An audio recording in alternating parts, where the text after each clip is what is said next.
Good evening. Governor General Sir Cyril E.M. Charles and Lady Charles, Prime Minister Philip J. Pear and Mrs. Pear, Members of Parliament, members of the ECCB's Monetary Council Board and their spouses, Governor Timothy N.J. Antoine and Mrs. Antoine, Ms. Tracy Polias, Chief Director of Policy, and Mr. Alistair Munzi, her husband, Mr. Trevor Brathwaite and Sir Errol Allen, former Deputy Governors of the Eastern Caribbean Central Bank and their spouses, distinguished invitees, the media, the general public, all other members of the ECCB family, especially Mr. Everton Seeley, Country Manager St. Lucia, and his team, Mrs. Alvin and Richard Justin and Beverly Felix. Welcome to the third lecture in the ECCB at 40 lecture series, the St. Lucian edition. A special good evening and welcome to our panelist and moderator of this evening's lecture, Ms. Kiflin Caro, Dr. James Fletcher, Dr. Kim Gardner Sadhu, Dr. Stephen King, and Ms. Lisa Joseph. The topic, Powering a Modern St. Lucia, in the words of our Chief Director of Policy, Ms. Tracy Polias, is a synthesizing of the thinking on the path to develop a modern St. Lucia as it recovers from the challenges wrought by the COVID-19 pandemic, the Russian-Ukraine war, inflation, among others. On January 8, 2023, Prime Minister Pear declared that St. Lucia entered 2023 with renewed prospects of economic growth as the government maintained its commitment of putting people first. This can be juxtaposed with the theme of the Prime Minister's throne speech delivered on March 29, 2022, under the theme, Securing Our Future Together. The Prime Minister's desire was for St. Lucians to unite and move forward with purpose, putting aside squabbles and tempers for the good of all citizens. He desired transformation for a thriving economy built on knowledge and aptitude, technology and temperament, and confidence balanced with calculus. He, however, cautioned that economic efforts would come to naught without a sense of peace and safety. This evening, our panelists will be ably guided by the moderator as they address some of the critical issues to power a modern St. Lucia, touching on climate change, renewable energy, business competitiveness, social underpinnings, including health, education, impact of crime, revitalization of agriculture, and the role of women in society and the economy.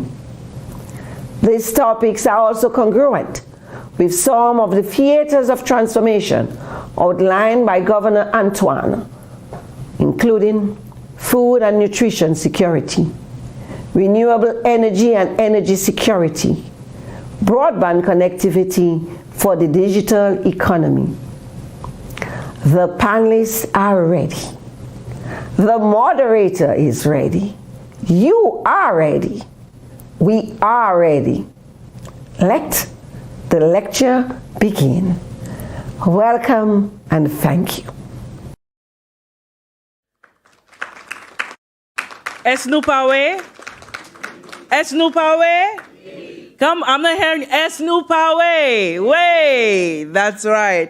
Thank you very much, Dr. Valde Henry, the Deputy Governor General of the ECCB. And Deputy Governor, that was our rally cry in Creole, signaling our readiness. We are ready. The St. Lucia edition is the third in the lecture series, with discussions previously held in Anguilla and Antigua Barbuda on the topics food security, the blue and green economy, and transforming health and wellness, use of traditional medicines, the silver economy. That was a first for me. I did not know this. So those are the respective topics in these islands. Tonight's theme, as you would have heard from the Deputy Governor General, rather Deputy Governor, pardon me, sir, is powering a modern St. Lucia, the purple and green economy. Now, what does it all mean? The key objective tonight is to identify not just hurdles, but strategies to a meaningful path for the country. What actions are needed to help us adapt, pivot, and innovate new productive sectors. The green economy, for instance, is premised on economic production focused on recycling waste to lower environmental costs. This model of economic development merges economic, environmental, and social issues to improve life. The purple economy is an approach to sustainable development that emphasizes diversity and cultural good, particularly in education, healthcare, and women's empowerment. It champions the interests of vulnerable groups like children, the elderly, and people with disabilities. So, against that backdrop, the essential question tonight is, 40 years from the establishment of the ECCB and 44 years after this nation's independence, has St. Lucia attained the level of development that it aspired to? Is St. Lucia and our generations of St. Lucians living up the promise to fulfill their potential? To help us see through, navigate, and arrive at workable conclusions is our esteemed panel. They are experts in their fields who have each made tremendous impact changing lives. Ladies and gentlemen, I present Dr. James Fletcher, Dr. Stephen King, Dr. Kim Gardner-Sadu, and Ms. Kathleen Carew. So let's get to know them a little better. James Fletcher, PhD, was the Minister for Public Service, Information, Broadcasting, Sustainable Development, Energy, Science, and Technology here in St. Lucia from 2011 to 2016. During his tenure, he led an aggressive modernization of the energy sector with a focus on the transition to renewable energy. He commissioned modern ICT centers in several underserved communities, started a program for free island-wide Wi-Fi, initiated major water development projects, and established an employee assistance program, and that provides free confidential counseling to public officers. Dr. Fletcher played a leading role in the Caribbean's 1.5 to Stay Alive civil society campaign, and during the COP21 negotiations, he was selected by the UN Climate Change Conference president to be part of the ministerial team that helped to achieve consensus on the elements of the Paris Agreement. Historic it was. Dr. Fletcher launched the Caribbean Climate Justice Project, and that advocates for climate justice for the people most impacted by climate change. James Fletcher holds a PhD degree in crop physiology from the University of Cambridge and a BSc honors in biochemistry from the University of Ottawa. He is the author of Governing in a Small Caribbean Island State and currently manages his own consulting company, Solaricon. Dr. Stephen King, MBBS, RFCPC, OBE, and SLC. He's a pathologist. He is a fellow of the Royal College of Physicians of Canada and an international fellow of the College of American Pathologists. Dr. King was one of the architects of St. Lucia's health sector reform proposals in 2000, the Universal Healthcare Proposal back in 2003, and the National Strategic Plan for Health in 2006. He served as the island's chief medical officer from 2004 to 2007. He founded Laboratory Services and Consultations Limited in 1993. He's one of the founders of the Medical Associates Limited, which owns Tapia Hospital. He's one of the co-founders and first chairman of the AIDS Action Foundation. They did such great work on the ground. And also one of the co-founders of Rise St. Lucia, Inc. Dr. King, he's an advocate for healthy human development, youth empowerment, and reduction in violence. Dr. Kim Gardner-Sadu, MD, MSPH, FAAP. She is a pediatrician and the director of the Child Development and Guidance Center in St. Lucia. Dr. Gardner-Sadu is board certified by the American Board of Pediatrics, and she's a fellow of the American Academy of Pediatrics. After her training, Dr. Gardner-Sadu returned to St. Lucia in 2006, where she first worked as a community pediatrician within the Ministry of Health. She then transitioned to become the director and pediatrician of the Child Development and Guidance Center, a non-profit medical facility that specializes in the assessment and early intervention for children with developmental disabilities. She has been at the center for the past 14 years and has also delved into health research.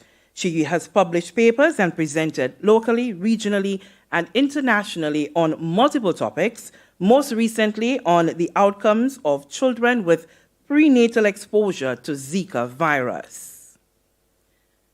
Finally, we say hello to Ms. Kathleen Carew, MBE. She is an advocate and change maker in the area of gender equity within agriculture and rural development in St. Lucia, St. Vincent and the Grenadines, and St. Kitts and Nevis. She is also the founder of Helen's Daughters, a non-profit organization that focuses on rural women's economic empowerment through advocacy, capacity development, and improved market access. While her background resides in the field of international relations, having served 5 years at the United Nations in the areas of peacekeeping and political affairs, she has never forgotten her farming roots, which is what led to the creation of Helen's Daughters. She's an ECCB Goodwill Ambassador for the Sustainable Development and a featured entrepreneur in Forbes Island Innovation Series. Ladies and gentlemen, I present our esteemed panel.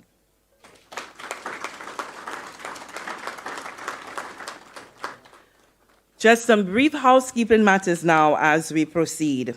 Each panelist will deliver a 15-minute presentation. After all the presentations, it will be your turn. You here with me, our audience at home, those who are further afield virtually, you will be posing questions and interact with the panelists. I now invite Dr. James Fletcher to the podium.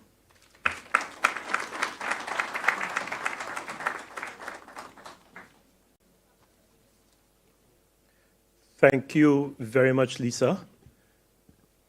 Your Excellency, Errol Charles, Acting Governor General, and by the way, my first boss when I left Inland Revenue. I worked at the Inland Revenue Department in the PAYE section, and our Acting Governor General is my first boss. Good to see you, sir. You didn't know I would expose you tonight, right? Minister of Equity, Joachim Henry, PS in the Ministry of Finance, distinguished invited guests, ladies and gentlemen. I want to thank the ECCB for, first of all, convening this lecture, and secondly, inviting me to speak on a subject that is very dear to my heart. I want to disappoint you a bit. I won't be speaking only of climate change. I know whenever I speak, people expect me to speak about climate change, so it's not going to be a climate change talk, although I'll say a little bit about climate change. Really, what I intend to speak about is powering a modern St. Lucia, but with new opportunities and new thinking. We cute guys with the presentation.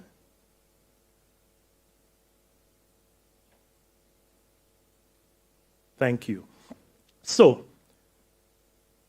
where are we?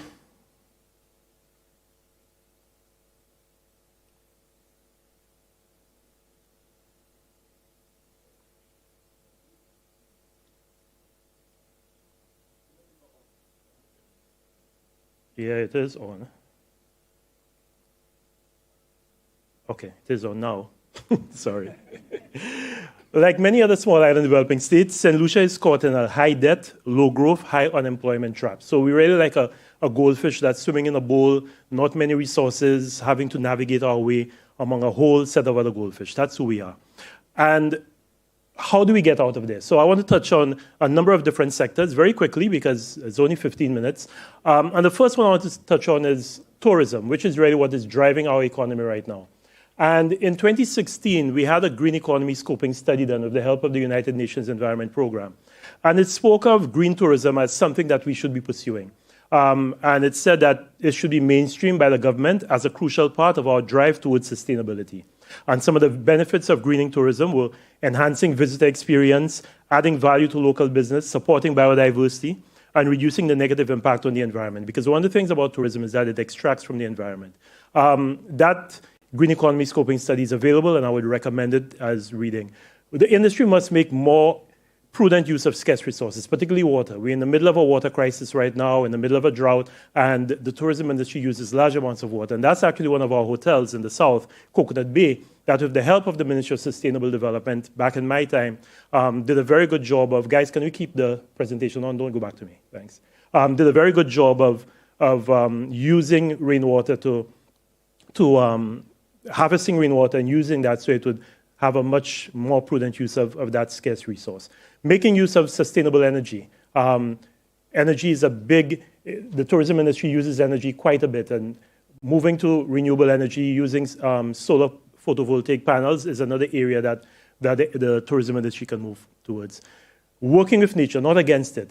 Unfortunately, in all of our countries, this is Barbados, but St. Lucia is very much the same. We put our hotels right on the beach, the same places where we know will be inundated with sea level rise, with storm surges. There must be a greater symbiosis between the tourism industry and nature, because that's what the tourists come to St. Lucia for, and to many of our other islands, to see how nature, how we, the pristine beauty of our country. And Labrie is an excellent example of community tourism and what's happening in Labrie with Airbnb. And just last weekend, there was a tribute to Yves Renard, who was one of the people who was instrumental in this. Second sector is agriculture. And I know Keithlin in her presentation will go into this in a lot more detail. But I want to touch on it just a little bit to say that we must take a radically different approach to agriculture. And we must heed the lessons from bananas. I know there's a lot of nostalgia about bananas and green gold. But what happened with bananas? In the 1990s, bananas contributed over 10% of our GDP and agriculture 15%. Over 30 years, that reduced to 4% and 1%. Right now, it's very little. Our exports of bananas to the UK, we were exporting 120,000 tons of bananas in the 1990s. Now we're not exporting anything. Same thing with our revenue, 200 million EC dollars in 1990. Now nothing. But in that intervening period, successive governments spent over $222 million on the banana industry. So whilst the banana industry was going down that way, our nostalgia for the industry caused us to continue to pump money into an industry that was failing.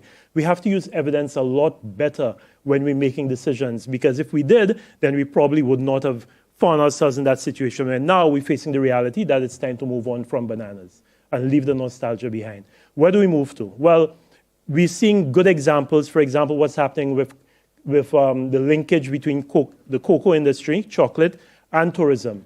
Kako Setlisi, Hotel Chocolat, Jade Mountain, incorporating that and causing a whole new type of tourism to develop. What Keithlin is doing with Helen's Daughters, and I can't talk about Helen's Daughters any better than Keithlin can, but what Keithlin is doing with empowering rural women is breathing fresh life into the agricultural sector. But we also have to look at eco-business. If you were to go to Whole Foods in the US, Holland & Barrett in the UK, the products you see on their shelves are products, high-value products that we produce in St. Lucia. Soursop, powerful anti-carcinogen. Turmeric and ginger, powerful anti-inflammatories. Kokom Coulis, that's being packaged and sold. Whole Foods, Holland & Barrett, GNC. Why are we not doing that? Why are they the ones maximizing benefit from products that we are growing? The nutraceutical industry right now is a $300 billion industry. In 2 years' time, it'll grow to be a $400 billion industry, but we're not tapping into it. These are all things that, those of you who know your herbal medicine, that's Gopopo, Charpentier, Guenabafay, Sime Courtois, Tabac Jab, and Veven Lachewat. I hope you're all able to identify these things, right? If not, then something wrong. But these are all things, what are we going to wait for? For Big Pharma to come down to St. Lucia and harvest them and put them on a shelf and we get nothing from it? One of the most feared animals in St. Lucia, the featherless. There was an incident that unfortunately I can't go into right now because it's a long story, but one of my forestry officers when I was PS Agriculture got bitten by a featherless in the early 2000s. And what they found was the pathology of a snake bite by the featherless is very similar to the pathology of some heart diseases. So they figure that there might be something in that snake venom that can help in treating heart disease. But that's not so far-fetched, because a relative of our feathers, the Brazilian pit viper, its venom was actually what caused the production of the very first, what is called an ACE inhibitor, which is very useful in dealing with hypertension and dealing with heart disease. So a relative of our Bothrops caribeus caused the first ACE inhibitor to be formed. And if you think that research is not taking place right now, go on the website of the Kentucky Wildlife Zoo, and you will see that the venom from our feathers, don't ask me how it got to Kentucky, but the venom from our feathers is being sold at $250 a gram, and is being experimented on, and we're getting nothing from it. So intellectual property is something that we must value, we must cherish, and see how we can patent a lot of these things that we think are useless, our biodiversity, our rich knowledge, see how we can, because there is money in it.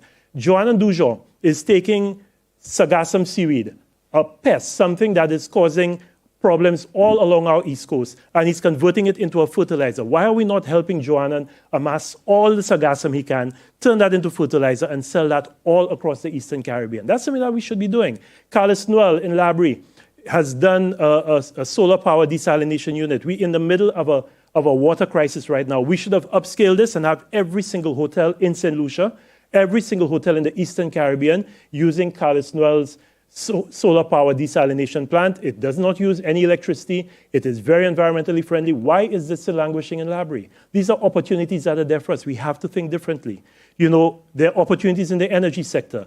Electricity tariffs are very expensive right now because of the Russia-Ukraine war. This is an opportunity for us to move towards renewable energy, to increase our competitiveness.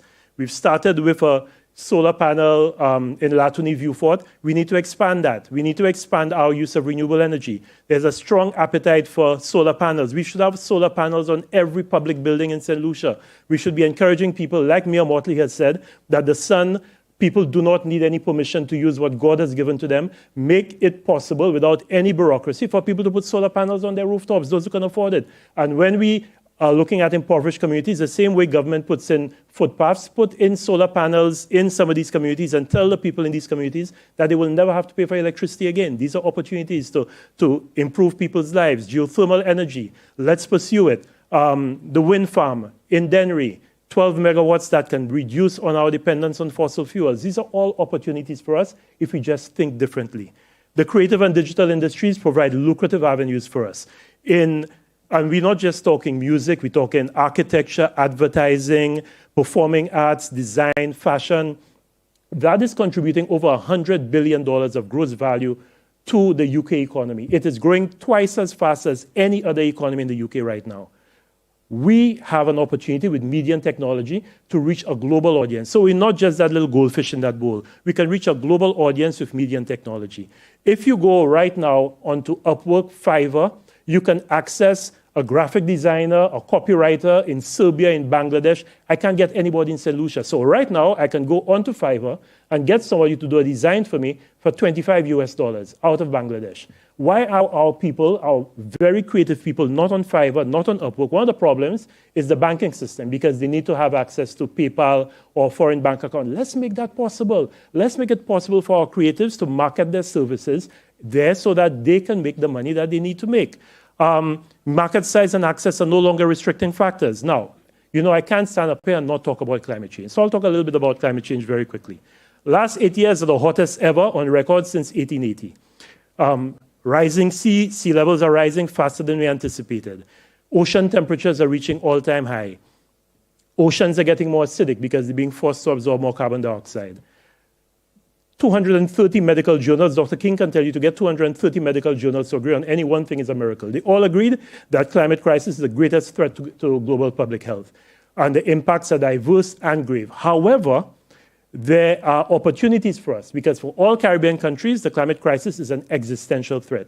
But the opportunity is that there's a lot of climate finance available. So our Ministry of Finance, Mr. P.S. Finance, should put a unit together and aggressively go after climate finance, because that money is there and can help us with our sustainable development efforts. So maybe that goldfish can now start leaping out of that bowl into fresh waters. But for that to happen, we have to invest heavily in our human capital. Work, learning, and citizenship in the 21st century demand that we all know how to think, to reason, to analyze, to weigh evidence, to problem solve.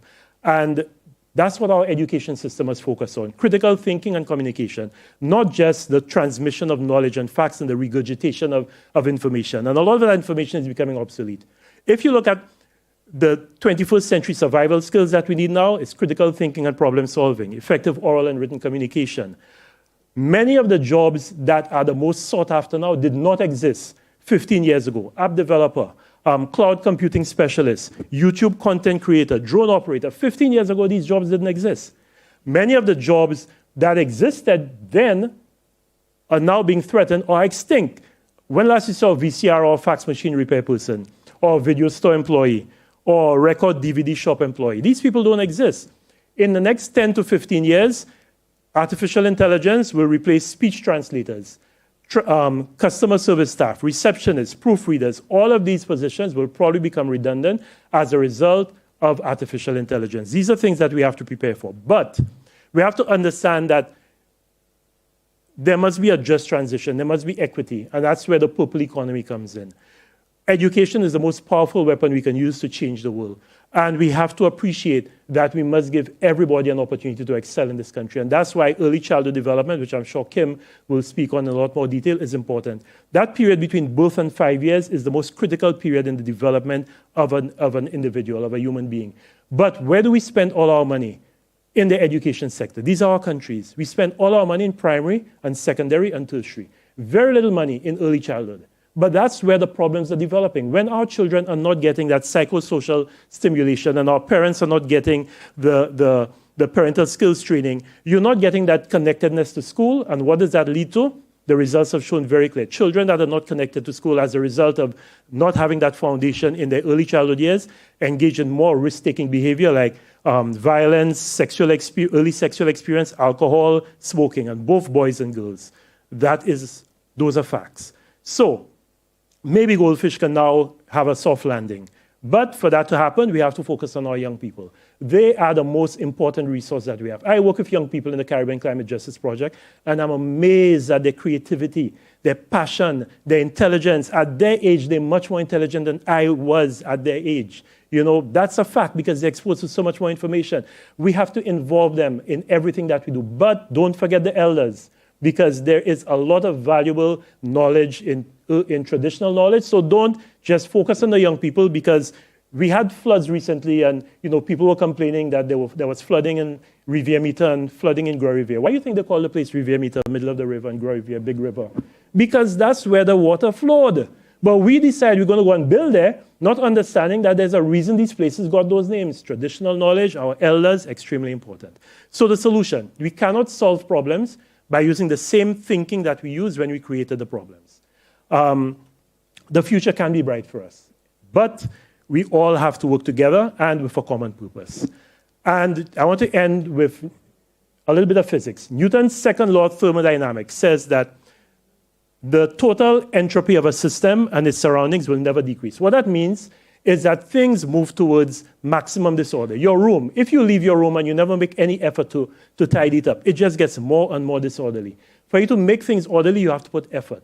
We cannot do any of these things as a society if we allow our society to just grow vai-ki-vai, if we do not put order and discipline in the society. There must be order and discipline in our society. Doesn't matter how many opportunities we give to people. We cannot ignore the fact that things will just descend into chaos without order and discipline. So I want to end with my goldfish finding its way in its bowl, and I want to ask a friend of mine called Keisha to do a short summary of everything that I've just said. So if you can please cue Keisha up. Creating a resilient and vibrant St. Lucia is possible, but it requires a change in the way we operate, at all levels. An overhaul of our education system is necessary. There must be greater focus on quality early childhood education. Our education system must develop more critical thinkers and problem solvers. There is great potential in the green, blue, creative and digital economies for us to produce high-value items that can be marketed to global audiences. Unfortunately, climate change poses an existential threat, but it also creates opportunities to mobilize green finance for sustainable development. We must harness the creativity, passion, and enthusiasm of our young people and include them in all our development efforts.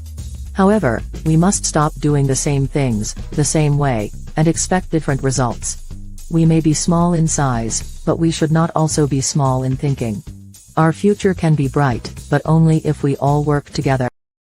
That wasn't Keisha from Barbano, that's Keisha from Soufrière. But it just goes to show you that in maybe 5 years' time, Keisha will replace me at this podium. Ladies and gentlemen, thank you very much.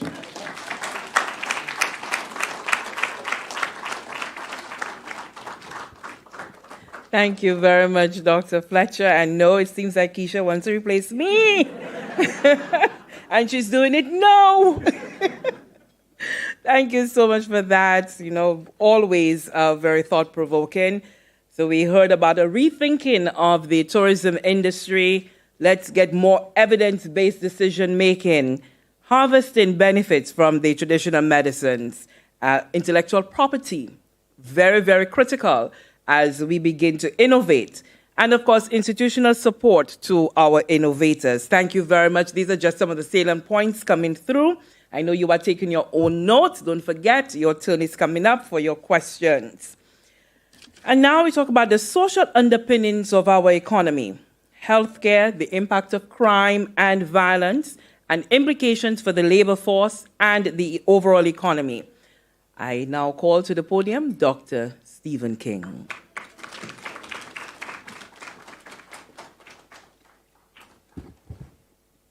Good evening, everybody, distinguished guests. It's really good to be with you. Out there in digital world, welcome. I can't be here today without recognizing the 40th anniversary of the Eastern Caribbean Central Bank, that institution that has served us so well. I want to thank all who contributed to that Eastern Caribbean Central Bank and where it is today. And I can't say that without recognizing our deceased Sir Dwight Venner, son of our soil, who has parted, but he was a stalwart and he was a pillar of that bank. So if we can go to my presentation. When Everton called me to do this topic, I said, oh my God, what are we going to talk about here? But to me, I had to break this down. And what this means to me is really human development. That's what we are talking about. And you know, the father of developmental economics is a St. Lucian, Sir Arthur Lewis. Actually, his parents came from Antigua. Shows how our Caribbean region and OECS is all connected. But we claim him. And he said this: public health is as important to economic development as economic development is to public health. Now, he was talking here about malnutrition and chronic debilitating diseases and things like bilharzia and how it impacted the productivity of the labor force. However, his statement is still valid. Here is public health. What exactly is public health? Public health is a science and art of preventing disease and prolonging life. It's an organized system of effort. It calls for informed choices of government, communities, businesses, NGOs, individuals. And their organized, synergized efforts produce public health. There's another thing about public health. I said informed choices. And I think Dr. Fletcher was talking about that. Thinking. But informed choices also, we have what we call the public health approach. And what the public health approach is, you identify a problem, you analyze the problem, you get evidence on that problem, you search for the best solutions to your problem. You put that into a tailored plan, so you use your innate indigenous knowledge and you create a plan that you believe will solve your problem. You implement it, you monitor and you evaluate and you change that plan. That's called the public health approach. And I decided to look at human development through the lens of homicide. And I make no apology that I'm a pathologist and therefore homicide is something that's very close to me.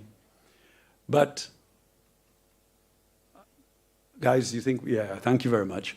If you look at homicides from 1990s to 2020, that's what this slide does, you will see that our homicide rate per 100,000 has gone from 10 or just under 10 to 28.2 per 100,000 population in 2020. And if I was to put 21, 22, and this year on that, we are now at 40 per 100,000.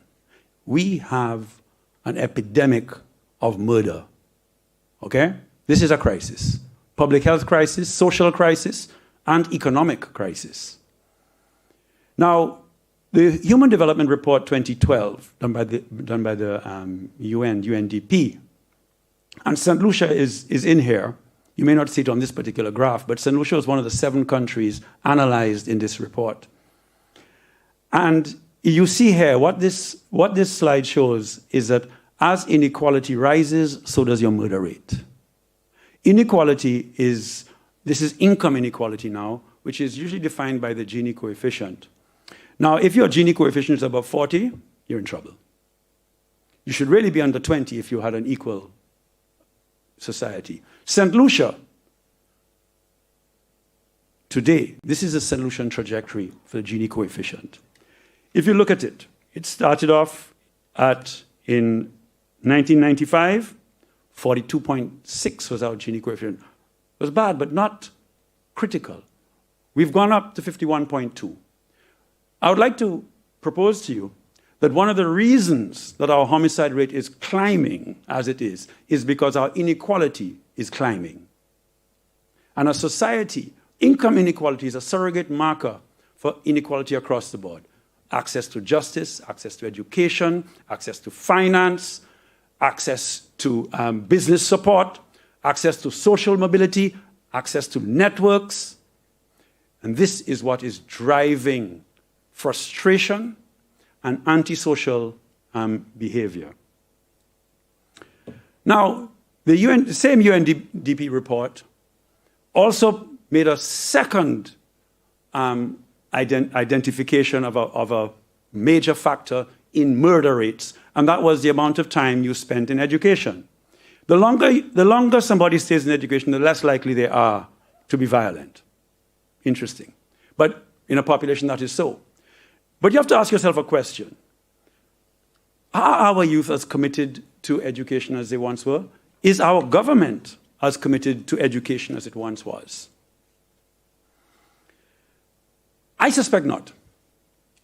I don't have empirical data on that, but I have community stories and traveling in community, and I see youth in community, and I speak to them, I see them in the schools. And the lack of commitment, why is that? One of the reasons for that, I think, is that our schools don't attract and support the youth. Okay? You need trauma-sensitive education because our youth are coming in with multiple traumas, and we're going to talk about that a little bit more.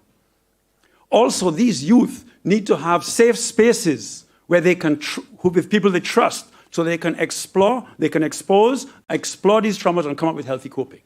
That is one of the purposes of education, to get somebody in a place where they now have a platform for a successful trajectory in life. You're not going to get there if you are carrying all that baggage. It interferes with your learning and your decision making. So, for instance, why isn't our education curriculum being reformed in a very aggressive or assertive manner? Why are the creative arts not there so our youth can express themselves? Because that's a place where you can express. Why is sport not mainstreamed? So that they can again express themselves and actualize in sport? Because sport teaches lots. Yes, the academic curriculum is important and it remains. Where's the technical? Where's the vocational? Where is the curriculum that says every child will be successful in this school? No child will go through this school and not come out to be somebody who can have a productive life with a good trajectory. Where's the student governance now, where they learn how to govern?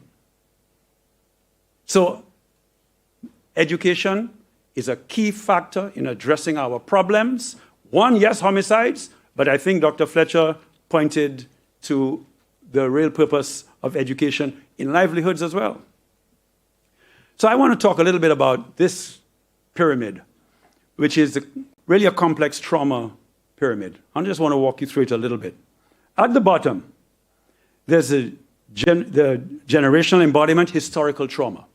We are a region that has been severely oppressed and traumatized. Now, the genes in our body are no longer seen as unaffected by the environment. That theory has, or that scientific approach has gone. We now know that our environment directly impacts our gene functions. And our genes directly affect our development.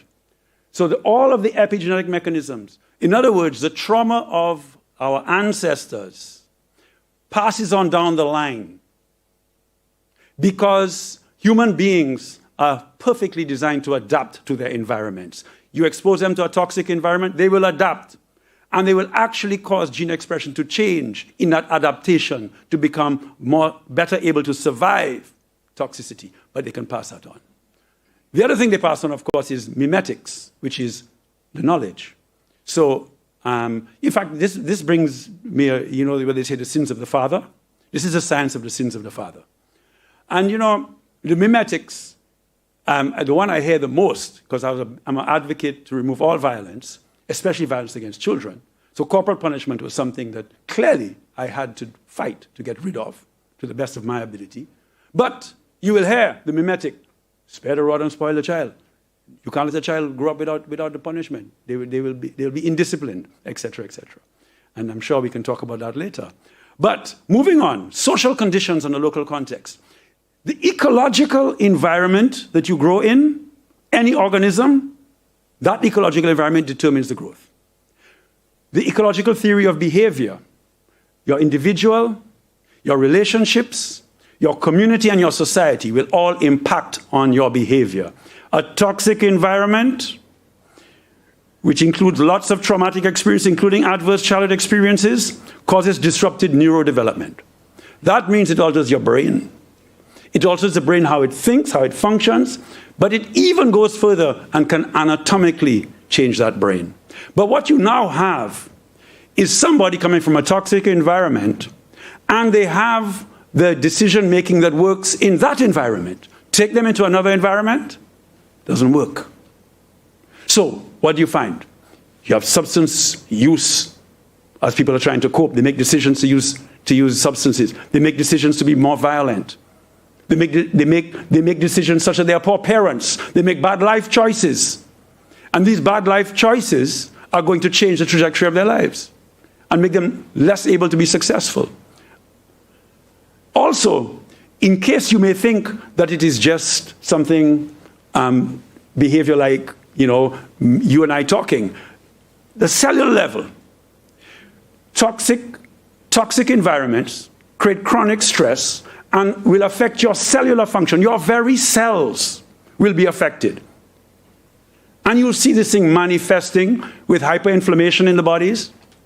You'll see it manifesting with a disrupted immune system, a dysregulated immune system. You'll see it in disordered metabolism. And what do you then see? Diabetes, hypertension, cancer, cardiovascular disease. Ask yourself a question. Why are all those diseases so high in our populations in this region and in this country? The answer, at least a significant part of it, is hair. So what's happening? Our people are dying early, and they're living long years of disability. Mental, physical, and social disability. Because that is the definition of health, by the way, your mental, physical, and social wellness. But this trauma, it underpins those dysfunctions. Just going to share, so this is a little sideline now, the economic impact of disease. So there just a few little examples, just for the economists here who feel that, we need to know how much money and how much should we invest in health. Well, the COVID-19 pandemic is estimated to have cost almost $4 trillion in terms of loss. In terms of the loss of the GDP. Adverse childhood experience and toxic stress in the United States, a nice study published in Child Abuse and Neglect, says that $2 trillion per annum are lost through adverse childhood experiences and toxic stress. Chronic non-communicable diseases, diabetes, hypertension, etc. Study by David Bloom and them in a Pan-American publication. 18 times the total health expenditure of Jamaica. And mental health, often that orphan of the health system, the last one we think about, but so crucial. $1 spent to deal with anxiety and depression gives a $4 return. I was telling Dr. Gardner, I'm anxious right now. So, I could do with that dollar investment. But moving along, what can we do? Because we can do so much. So let's start thinking about what we can do. Fair society, healthy lives, social determinants of health. Sir Michael Marmot has been a champion of this, Englishman. This particular paper is a British report, but he was also one of the chief architects of the WHO social determinants. And really what we're talking about here, these are the 6 policies we're talking about. Give every child the best start. Universal antenatal care, supporting our women how they get pregnant and when they get pregnant. Universal childhood education, in-house and institutional, in preschools, etc. Youth skills, education reform. Give our youth, enable youth to maximize skills and life control. Have community safe spaces for our youth to recreate and congregate. I love the 40 assets approach, the Search Institute 40 assets approach to building resilience. Moving on, healthy standard of fair employment and good work. Nice to see ministers and Your Excellency here. The living wage. Have a living wage so our people have fair employment and good work. Better access to entrepreneurship, capital, and so on. Universal food, clothing, and shelter security. Better community infrastructure. Good recreational spaces. Ongoing lifelong access in communities. And my favorite, universal health care. Major strategy to deal with inequality. I see Zai Stedman here. And she and I work long hours, not only health sector reform, but on the strategic plan for health. And that's what this really is. Universal health care is part of the overall strategic plan that we proposed. What it speaks of is a completely integrated system of healthcare, public and private, and primary, secondary, and tertiary providers. Everybody, because we're too small to leave everybody out, we need to synergize everybody. In addition to that, multidisciplinary, because you cannot deal with the complex health problems of today as a single practitioner or a single nurse. You need multiple disciplines there. Indeed, as you know, you need your teachers, you need your police, you need your fire, you need your counselors, you need your very residents, and that patient-centered and public engagement in governments. We need to understand, bring our people. As I still remember, we spoke about having health teams in communities, health teams in regions, health teams in institutions that bring the people into the design and the governance of the health systems. A health plan for canneries is not the same as a health plan for castries. But they will achieve the same objectives, which is healthy people. And of course, as most people say, well, it's all about financing, right? Universal healthcare is not just about financing. It's an entire system, equitable system, efficient, effective, and equitable. But of course, financing is crucial. And that has to be, we have to do this. And we have time. Do you know St. Lucia only spends 4.3% of its GDP on health, as compared to some of our other sister countries? We underspend, we underinvest. Time to change. This is what I call my wealth wheel. Jimmy spoke about it, human capital. So all the assets that you have as an individual to be resilient, to be innovative and creative, which comes from a community and an education system that has supported you and a family that has supported you. Social capital, all that we can, the sum total of our relationships together, healthy relationship, and Jimmy had it at his point, joining together. All those institutions that build social cohesion. And that includes our recreational as well as our strategic social cohesion building institutions. Knowledge capital, that's sum total of the knowledge we acquire and the knowledge we create. And then, of course, the ability to critically think and creatively think to use that knowledge for action and innovation. And that, of course, should create development, progressive development, where quality of life improves and our environment does not get degraded. And wealth. And wealth is not just what you have in the bank. Wealth is your social wealth. That's your relationships. Your physical wealth, that's your health. It speaks to your all aspects, a holistic approach to wealth. And my last slide is Sir George Arlene, who makes the point that human development is what this is all about, and it's a process, and that we as healthcare workers must engage. Now, right now we have an epidemic of violence, like I indicated, and there's a very clear public health approach to dealing with violence. It's called violence interruption. If you go to the cureviolence.org, you'll see how it's done.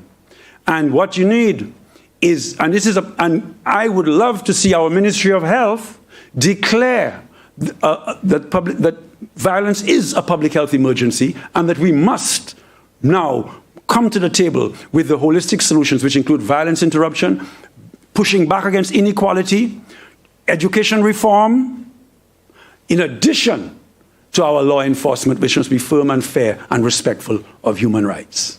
Thank you.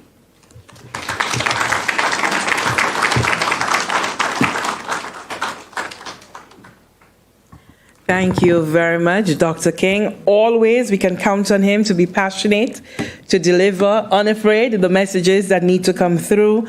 And certainly, given the events of the past few months here in St. Lucia, the issue of crime is definitely at the forefront of all of our minds. Even in our sister territories as well, the Caribbean is definitely facing this epidemic of murder, as Dr. King has well put it. He's spoken about inequality being a key factor driving that. Schools, how do we reform our schools, upgrade our schools to attract our youth, equip them with safe spaces in order to be able to deal with some of the traumas our children are going through, aggressive reform of the education system, and using sports to be able to take home the message. And so we want to delve deeper into the education sector. We'll be calling on Dr. Kim Gardner-Sadu, who is going to explore the role of the education sector in the economy, looking at the issues of equitable access to opportunities, in particular for non-neurotypical and children with disabilities. We invite Dr. Gardner-Sadu.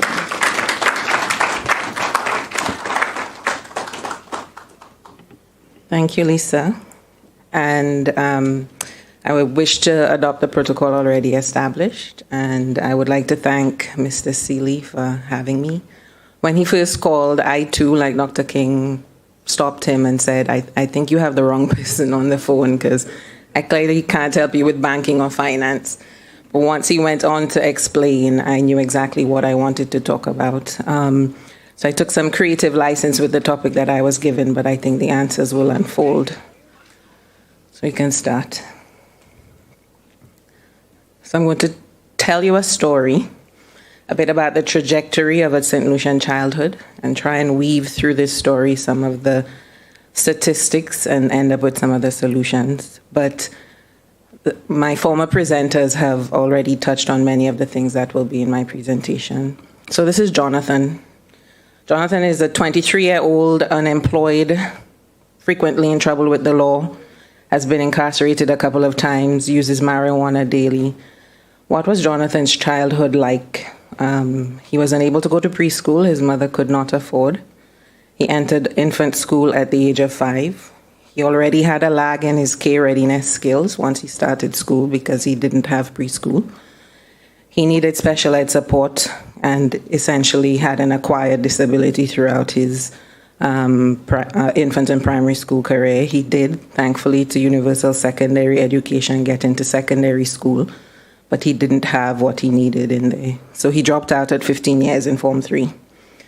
In terms of his home life, he had intermittent food security. He had physical and psychological abuse with family members, witnessing domestic violence between his parents. He had an absentee father who was also frequently in jail, and he now has a 1-year-old that he's unemployed, can't support, and the cycle continues.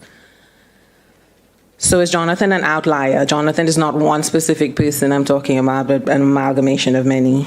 The data says otherwise. If we look at our net enrollment rates, an average of 44%, this is data from the Educational Statistical Digest of 2020 and a UNESCO study in 2015. 0 to 2 years, only 22% are enrolled in early childhood. As we get older, 3 to 4 and 5 years, we have a higher enrollment. But early on, there is not much, which is not unexpected because we don't usually send babies to preschool. But we have a better enrollment rate at primary school, 96%, and 84% in secondary school. So we can see we lose some children there. 74% of our dropouts are males, 148 in 2020, and 87% of those dropouts happen in Form 3 and Form 5. Let's look at our minimum standard scores from that year as well, 2019, 2020. Starting in grade 2, this is the percent of children above the minimum standard. 35% of our boys are above the minimum standard in grade 2 math, and 53% above the minimum standard in grade 2 English. So, and then you can see the girls in the orange, 40% and 70%. And by the time we get to grade 4, 22% of our boys alone are scoring above the minimum standard. And in math and in English, 35% are scoring above the minimum standard. So we can see we are definitely not thriving in our basic literacy and numeracy. Other stats, a multiple indicator cluster survey done in 2012 by UNICEF, which is great nationally representative data. 8.6% of our children 0 to 5 are not developmentally on track. 25% of our children are overweight or obese, a study done by myself and other colleagues, and 5% undernourished, so malnutrition, both over and under, about 30% of our children. I'm sure it's more now. Violent methods of discipline, 67.5% of our children, 2 to 14, had received violent discipline in the preceding 6 months. That's again from the mixed study. And then a value called the child well-being status, which is a measure of health, nutrition, education, and child protection.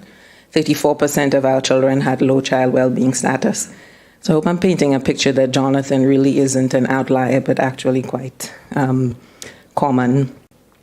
So we've already kind of gone through this with Dr. King and Dr. Fletcher, but we are born wired for feelings and ready to learn, and it's the experiences that we have. The science of early childhood development tells us that what we experience in the first few years of life are really significant in shaping us, who we are and who we become as adults. And what the experiences are, good or bad, really does affect who we become. So what's the evidence for this?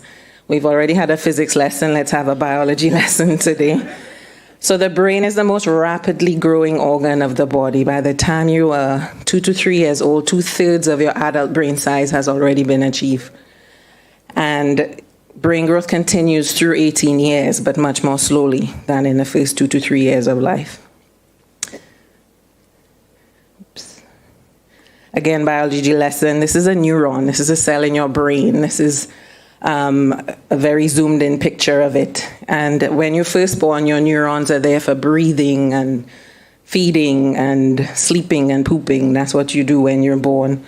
And then as experiences, as we said, in the environment exposes you to different experiences, then you start to make connections. Every time you have an experience, a connection is made. So your mom smiles at you, a connection is made. She smiles at you again, that connection is strengthened. So over time, there's a complicated network of experiences that happen, good or bad. Again, when you have a negative experience, a negative connection is made. But these neurons are connecting and connecting every time a child has any experience. So, and again, with repeated experiences, those are strengthened. Experiences, pathways that are not used are pruned or lost. I like to use the analogy of it's why we're wiring a house and we're laying down the networks in that house. And this is also represented here. You can see by the time you're 9 months or 2 years, that's a lot of connections that have been made. And some you can see are getting thicker. And then as an adult, you can see we've lost some somewhere. That's some of the things we've we don't use, we lose. We really do lose the connections. And again, this is delving deeper into the point of when are the critical sensitive periods in early development. Let's look at this slide with the blue background. Look at 0 to 3 years. The sensitive periods all peak before 3 years. This is the most critical time for brain development. It's not that brain development doesn't happen after, but when is the most sensitive period in the brain? It is before 3 years and definitely before 5 years. And during that time, we're making connections for numbers, pair social skills, emotional control, habitual ways of responding, language development, all those things are happening early on. And Dr. King talked about this a bit. When we don't make those connections and those experiences don't happen, we literally, physically don't grow brain. So in the black background slide, extreme neglect, that child has a small head, small brain, because there was extreme neglect and literally didn't make any connections. And then on the blue slide, that's an MRI. It's a functional MRI. So the red means activity and it's lighting up and there's a lot going on. And if we look at the slide on the right in the 2 circles, that's the temporal lobe. The temporal lobe is the area for emotional control, regulation, connectivity. That's what the temporal lobe is about. And you can see there's not much action happening in that temporal lobe. It's pretty black. So that's someone who has very little empathy, cannot connect with others. That's the MRI of someone who can shoot a sleeping 2-year-old in the middle of the night. So what are we saying? So Dr. King touched on the adverse childhood experiences. What did Jonathan experience? There's studies done linking 10 things that happen before the age of 18 to outcomes as an adult. And these can be broken down into categories of abuse, neglect, and household dysfunction. And you can see what they represent there. The higher your score is, the higher your ACE score, then the worse your outcomes are. And we can see, I just pulled some of them, but as your ACE score increases, substance abuse, chronic disease, COPD, coronary artery disease, all the things that we've learned before. But added to our adverse childhood experiences are now adverse community environments, which is what we're facing as well, also increasing our ACE scores. Now, our economics lesson, one more lesson. This is called the Heckman equation. So it's an equation done by James Heckman, who's a Nobel Prize winner in economics as well for his work done on early childhood development. And he showed the impact through some studies where the study provided high quality early childhood programming, not just education, but all around programming in the homes, in the communities. And then he studied the population after that. And he saw that the highest rate of return, as you can see, was prenatally and early childhood.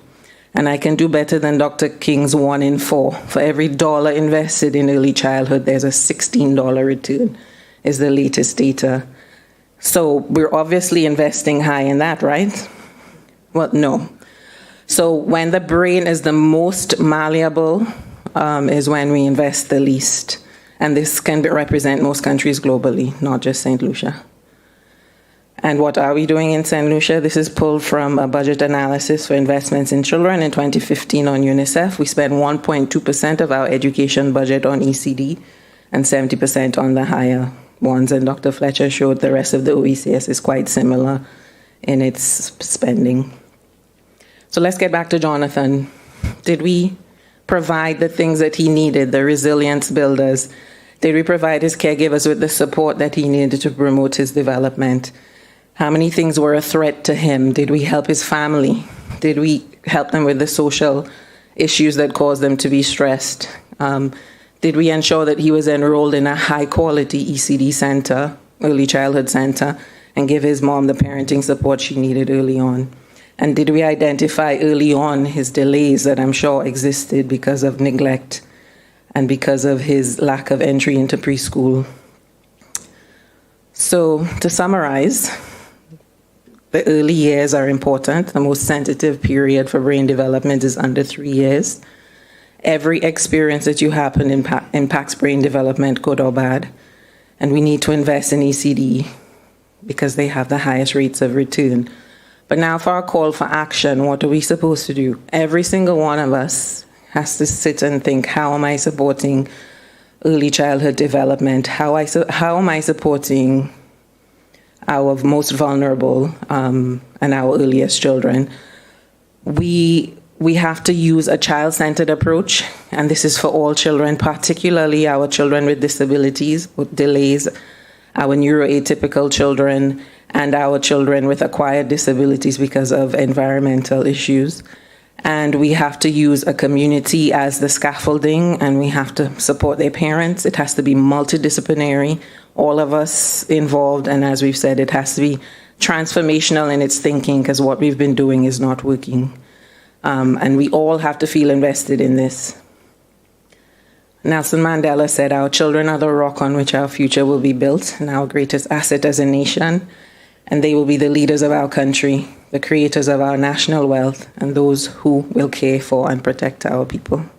Thank you.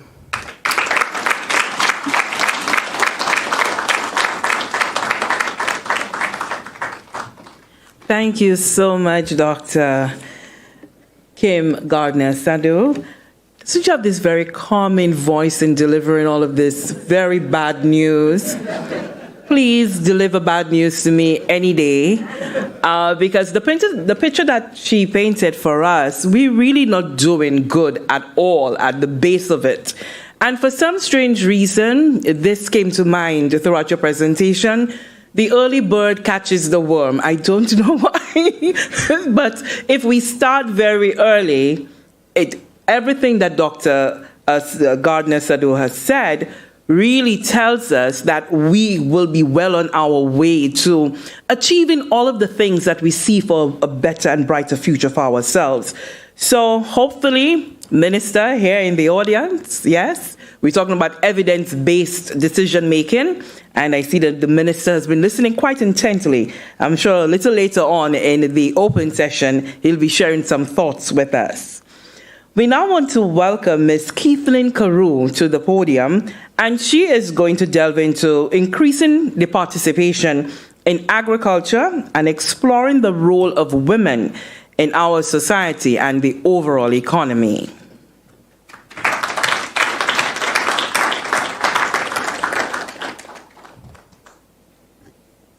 Thank you so much. Good evening, everyone. Protocol already being established. I would like to first congratulate the Eastern Caribbean Central Bank for achieving such a huge milestone of 40 years, and here's to 40 more, I might add. Also, I would like to commend the leadership of Governor Antoine as well, along with, of course, our local counterparts, Mr. Everton Seeley, and the team for facilitating today's lecture. So thank you. Now, at first, when I received the call, I was really honored. I was excited to be a part of the lecture series until I saw that every single person on the panel was a doctor except myself. So, way to set a standard. I see also that they tried to add MBE to the end of my name, but I don't think that matches up too much. My co-panelists can also tell you that I got so nervous after the dry run today that I ran and revised my entire presentation as well. So please bear with me. On a serious note, though, I want to thank the ECCB for the inclusion of someone like myself in this panel, a young person traversing a very lonely road of social entrepreneurship and seeing the need to hear from my perspective. As I said, I don't think I'm as illustrious as the other speakers here, but I was introduced as someone who runs a nonprofit organization called Helen's Daughters. Let's cue the slide. Perfect. Thank you. So yes, I do run a nonprofit organization called Helen's Daughters, an organization that focuses on supporting women in agriculture, particularly from rural communities like I am from. Usually people describe us as, a little women's group, always with the diminutives, or a little group with girls in agriculture. But I look at AHD as a small organization with a potentially huge impact. Now, I was tasked with speaking on increasing the participation in agriculture and exploring the role of women in our society and economy, but I find it's a far overarching topic, so I've narrowed it a bit because I think we've gotten quite a good sense from our other speakers tonight. So I've narrowed it a bit to speak on women in agriculture, in our society, and the informal economy. Now, I'll go into the explanation of the informal economy a bit later. But there is one quote that has always stuck with me. There is as much dignity in tilling a field as in writing a poem. And I've found in St. Lucia that we talk a lot about boosting up agriculture and youth in agriculture and so forth, but we don't act on it. So tonight, I just wanted to do somewhat of a social experiment, no pressure. I wanted to ask, and please be truthful. Raise your hand, how many people have encouraged a family member or their child into the agricultural sector in the last 10 years? Be truthful. Okay, so as we can see, not even close to the majority or even half of the participants here. And that is really the attitude of what's going on currently in St. Lucia. We talk the talk. Boy, we have the radio shows, we have the TV programs, we have every single expert on what should be done in the agricultural sector. But at the same time, we ourselves are also not pushing our family, our friends, our children into the sector. And I can understand why. I myself, from Fwaso Babunu, was never pushed into agriculture, but I'll go into that journey at a later segment. So, in 2015, Forbes published an article on countries with the most women in management positions. St. Lucia placed number 3 globally. So, I remember this very clearly. I remember the talk shows and so forth. Oh, gender equality has been achieved in St. Lucia, and we don't have issues, blah, blah, blah, and so forth. Now, while many people have obviously looked at this Forbes article as justification that we go down the gender equality side, seriously though, who do these statistics include? This data, this research is essentially, in my opinion, one of the problems of our society, because there are 2 societies. And in agriculture, there are 2 sectors, the formal and the informal, and the formal is the one that's counted. Women, yes, outperform men in education for a myriad of reasons. And also, yes, women in formal sectors are more likely to be managers. But then answer this, why are women more unemployed than men? So I found this research on the informal sector.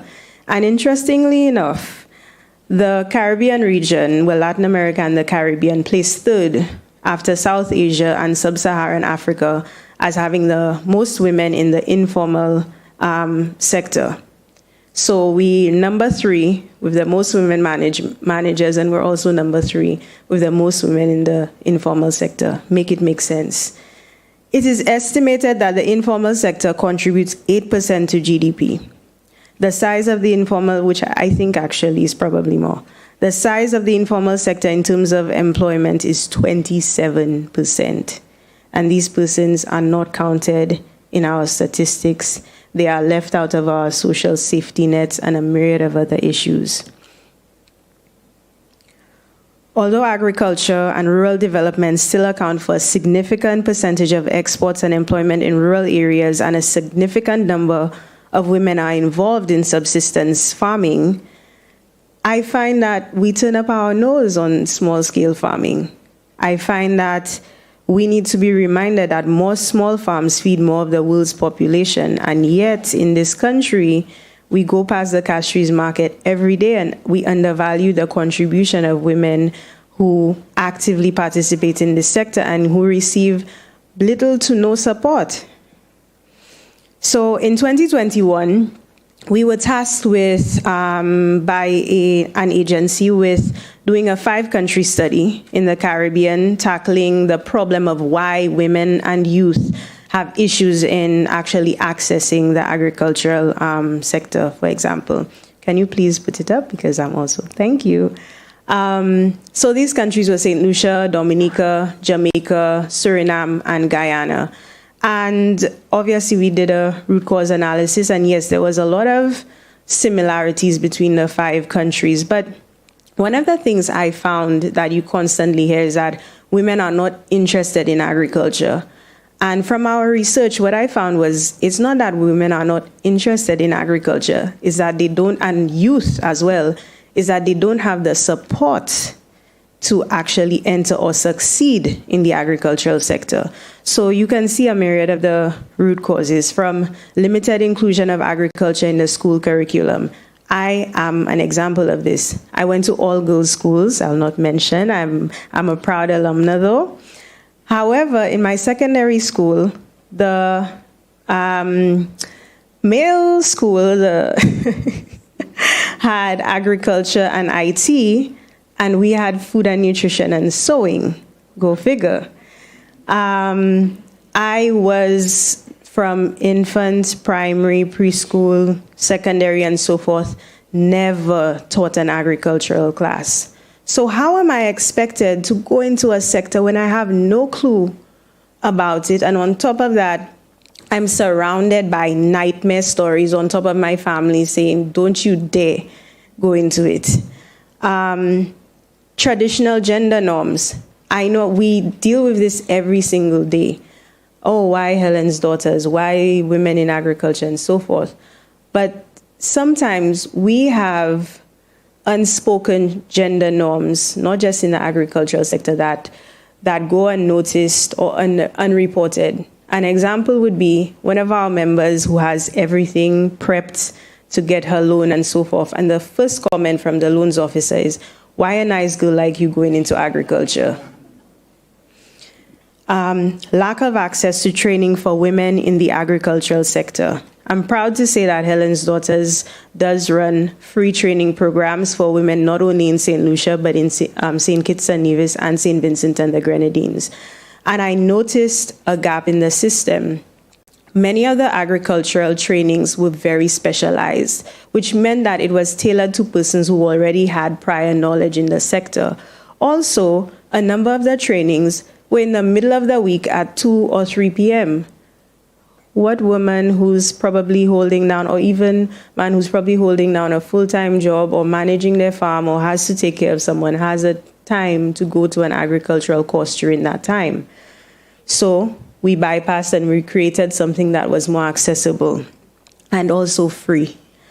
The informal status of women farmers. Another very proud goal that we achieved was that now our training program, well, since 2021 in the pandemic, with the partnership of the Ministry of Agriculture, has been used as a substitute for their Good Agricultural Practices program, enabling women who were perhaps in the sector for 30, 40 years to now finally get to the process of getting their registered farmer's card.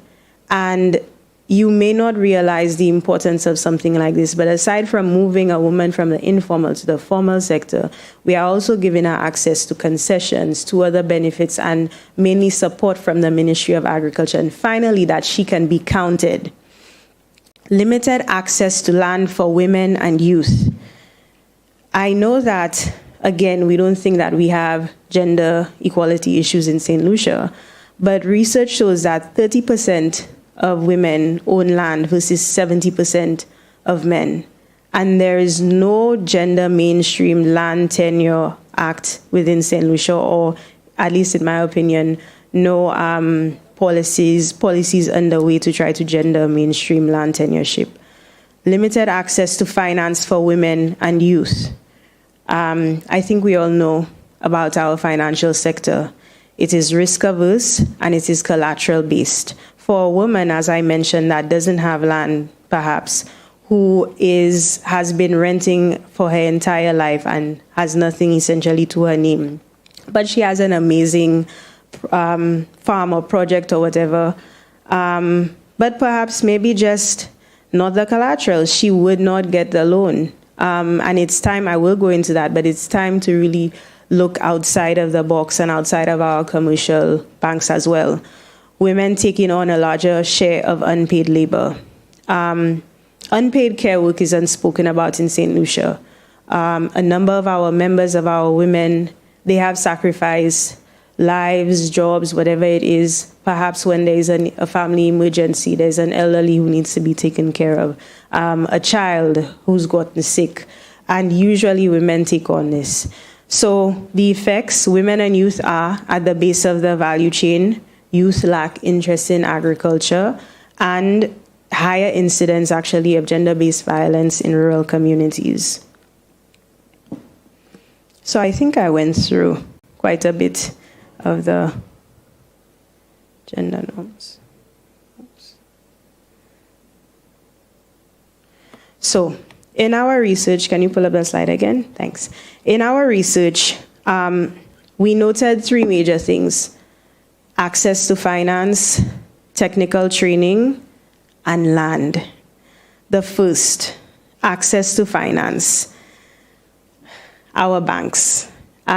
We all know the obstacles, and while there may be a number of financial reforms going on, we do have to ask ourselves, are we meeting the needs of the most marginalized in the community, in our communities? Are we meeting the needs of persons who perhaps cannot read and write? Are we meeting the needs of persons who are financially illiterate? Because even in our school curriculums, financial literacy is not taught. In our training program, it is though. And land. Land is another huge issue. While there are many opportunities from Crown Lands and so forth, as an organization, I can tell you, just obtaining a lease from Crown Lands, it took us 2 years. And if the nightmare we had to go through for 2 years, as one of our farmers mentioned, if you're going through this as an organization, far less for me as an individual. And finally, technical training and also access with inputs and markets. Technical training, as I said, we introduced the Women's Farmers Academy in SVG and SKN, and here it's the Rural Women's Ag Academy.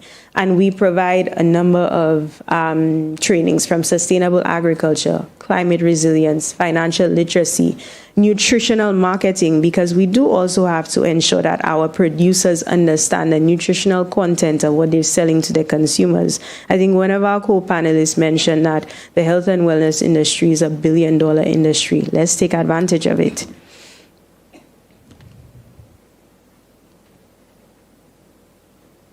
Can you put up the slide, please?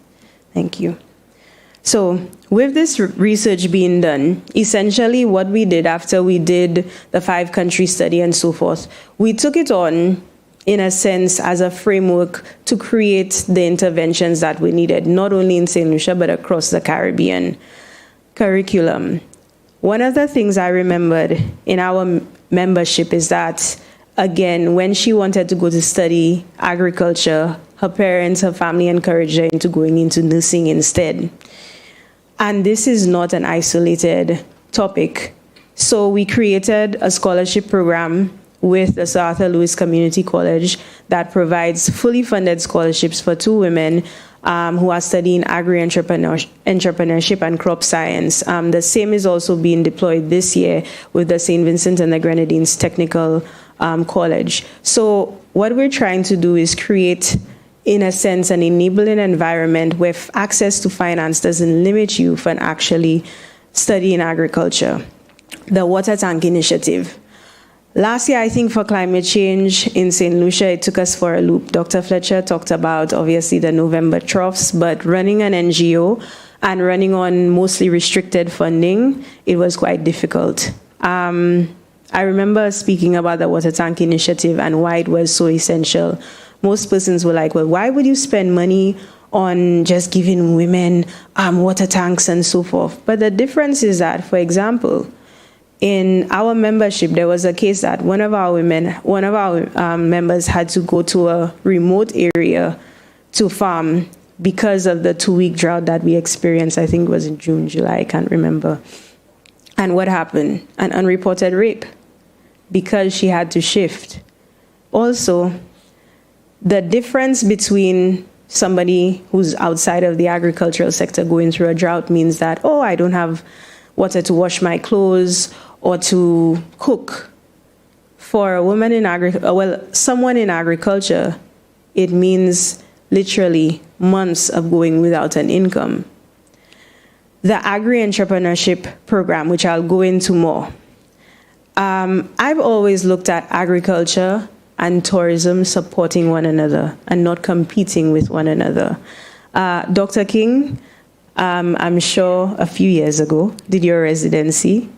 And the agri-apprenticeship program is essentially a residency for us, because what we've noticed is that persons are trained in agriculture and the only opportunities that exist are at the Ministry of Agriculture, or they go off and try to be agricultural entrepreneurs. We partnered with Hotel Chocolat, who seems to have similar values to ourselves, and we created what we tried to design, a climate resilient farm. One, to introduce not just our young ladies, 4 of whom are womaning the farm, 2 of which are scholarship holders, presenting them with different types and modern mechanizations of agriculture, and also using it as a training site for our members, and finally exposing other persons. It's not just guests, it's actually locals that are curious about learning where their food comes from and different growing methods and so forth.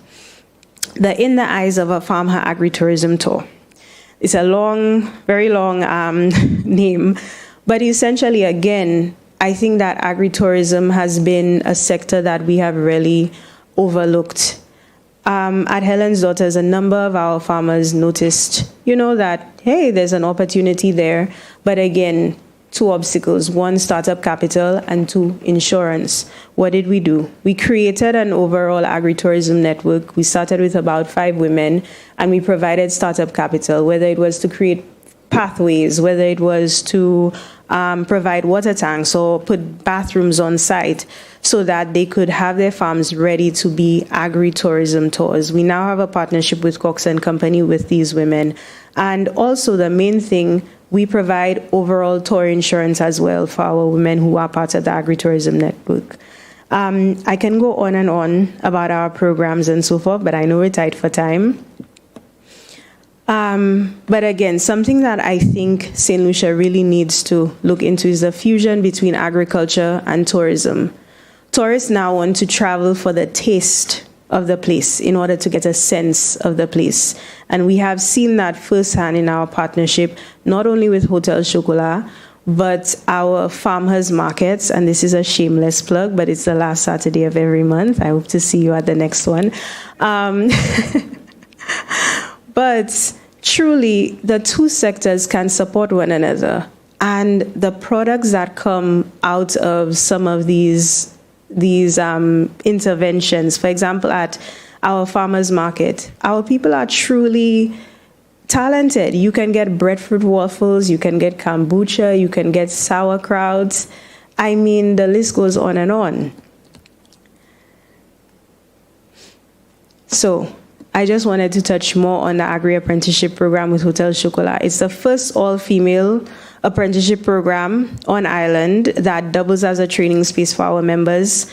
Hotel Chocolat is a direct buyer of the produce grown on property, and the farm, Hotel Chocolat, actually matched the cost with us to build out the farm and so forth. Oops, before I go to the video, I just wanted to say something.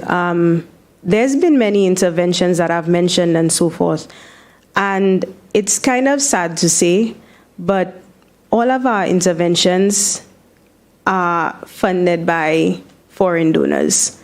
I know Dr. King and Dr. Fletcher have mentioned, but I find as a social entrepreneur that there sometimes can be a lack of a supportive network within St. Lucia, especially for developing NGOs or civil society organizations and so forth. And thankfully to mentors like the two that I've mentioned, the journey doesn't feel as isolated. I wanted to really end the presentation with this idea of how to power modern St. Lucia.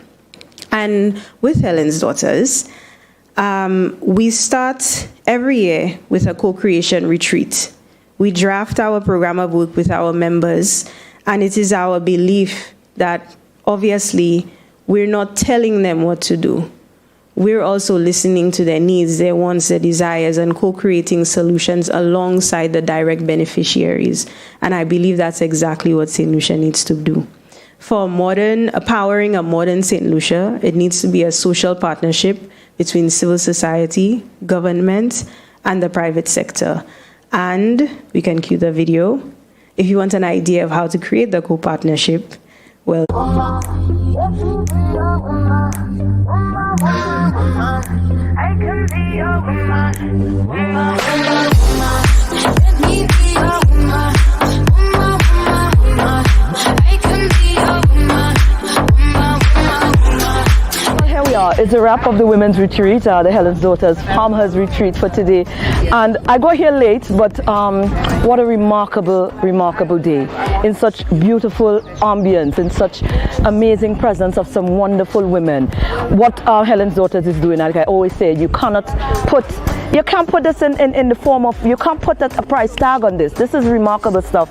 And just being here today is evident of the beautiful community that's been created. I don't say that's farmers. That's not farmers. That's not a group of farmers. You get me? There's a community that is built here, and when you get to spend time in retreats and seminars and occasions like that with these ladies, where you get to feel their energy in different forms, to hear their ideas, you know, you can get to relate and relate to them. This is a beautiful platform. I am so honored to, in whatever way that I am involved, I am so honored to be involved with this movement. This community is amazing, and I cannot wait for the day when this becomes the community that is going to be widespread throughout the entire Caribbean. And Helen's Daughter, when you hear that name, it's just going to be home. You're going to get that feeling, you know, that feeling of purpose. That is what I can't wait for the rest of the world, the rest of the Caribbean, to grasp on to this movement right here. This made my day. This is my entire day made.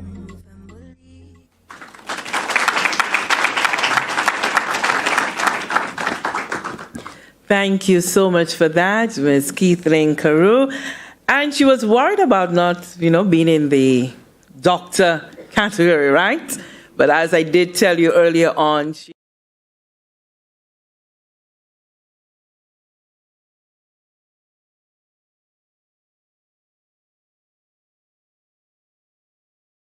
for being so attentive throughout the evening. I can see smiles because people are quite eager to get their contributions out. Don't forget, those of you who are at home and further afield virtually, you can always post your questions, comments, and I'll be happy to pose it to the panel. Now, here in-house, we have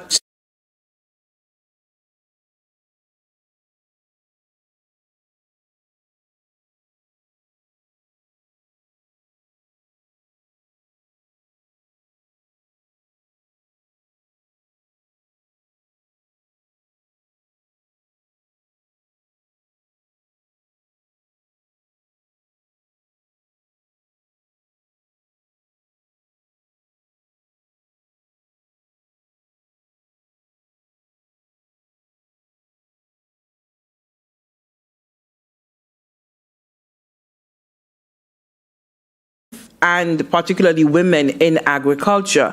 And I'm wondering this, for some time now, we've had a Youth in Agriculture program here running within the Ministry of Agriculture.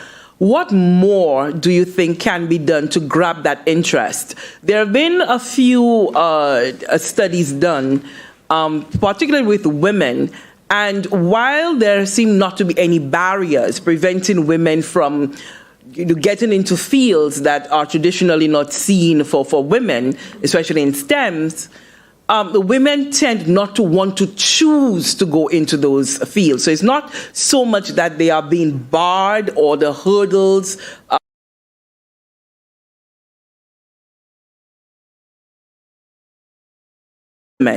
How do you think we can begin?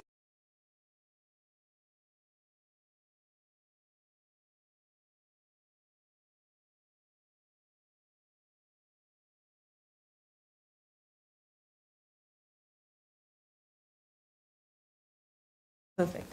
I think, as I mentioned, the choice is hardly a choice when you're not exposed in schools. We'd love to work with the Ministry of Education to include agriculture in school curriculum. We'd be very open to that. But once again, how can you make a choice when you've never been exposed? And I think the other factor has been that for a long time, outside of obviously the banana corporations and so forth and other cooperatives, really in recent times, a lot of the interventions have been led by agencies, not led from the ground up. And I think there's a lack of grassroots movement and also support of grassroots organizations. I can tell you, for example, with Helen's Daughters, that for quite some time, what we were running into is getting programmatic funding only. And programmatic funding projects have a start and an end date. My concern is sustainability. A consultant can come in today and leave tomorrow, but I'm St. Lucia and I stay in here. And I want that solution to last way past me and way past my children. So I think these are really the three areas that we need to focus on. But really, I think St. Lucian women, it's not that there isn't an interest, because after the pandemic, I can tell you, when we had our training program before the pandemic, it was 30 to 40. During the pandemic, it was 297 persons who applied. So agriculture, it may be an afterthought, but there's still an interest there. Mm-hmm.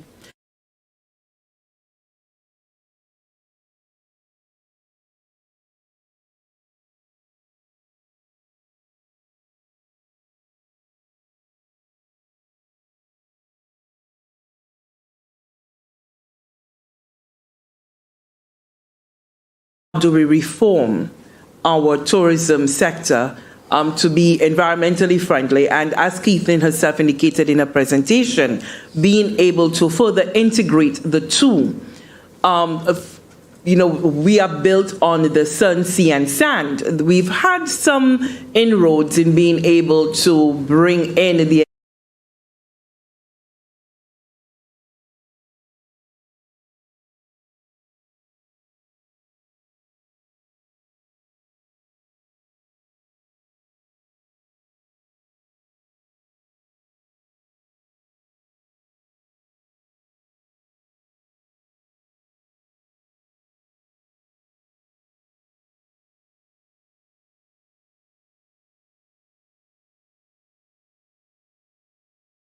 I don't think it's one at the exclusion of the other. There will always be tourists, there will always be visitors who come to your country because they want the sun, sea, and sand experience. That's why they come to the Caribbean. That's what they see the Caribbean as being synonymous with. And you have to cater to that group of tourists. I think what is happening is that the tastes of the tourists are becoming a lot more sophisticated, a lot more nuanced. So some of them are not just coming for the sun, sea, and sand experience. And as the age range changes, you have people, you have the younger tourists who want a different experience. They want to immerse themselves more in the culture of the country. They want to see what the country is all about. They want to be part of an experience. Blogging for them on Instagram or wherever else is not just saying, oh, look at me, I'm at Redwood Beach, but, look at me, I'm having a bouillon. You know what a bouillon is? I mean, so you have to cater to that. I think we have to make our industry a lot more diverse so that it caters to a wider range of people. But the most important thing in all of this is that we have to ensure that the tourism industry does not exist as an extractive industry, which is what it is right now. And it's not sustainable that way, because if the tourism industry just continues to take from the environment and pollute the environment with wastewater, with plastics, with everything else, then what you see happening in some of the islands in the Pacific that have to be closing down their beaches because the beaches have become so polluted and the carrying capacity has just been exceeded, you'll get that happening in St. Lucia. And also the impact of things like climate change, where your beaches now start getting eroded because you're not doing the things that you need to do. We have to understand that with a 238 square mile country, there is a finite amount of resources that we have available to us. And the other thing we have to understand is that these resources have to be shared between the tourists and the local. And what we see happening in many of our jurisdictions, including St. Lucia, is that the tourist has a preeminent position over the local. So people are getting a little angry. So you go to the beach, and the place on the beach that you used to sit is now occupied with beach chairs. And that does not foster a good relationship between the same locals who are supposed to be warm.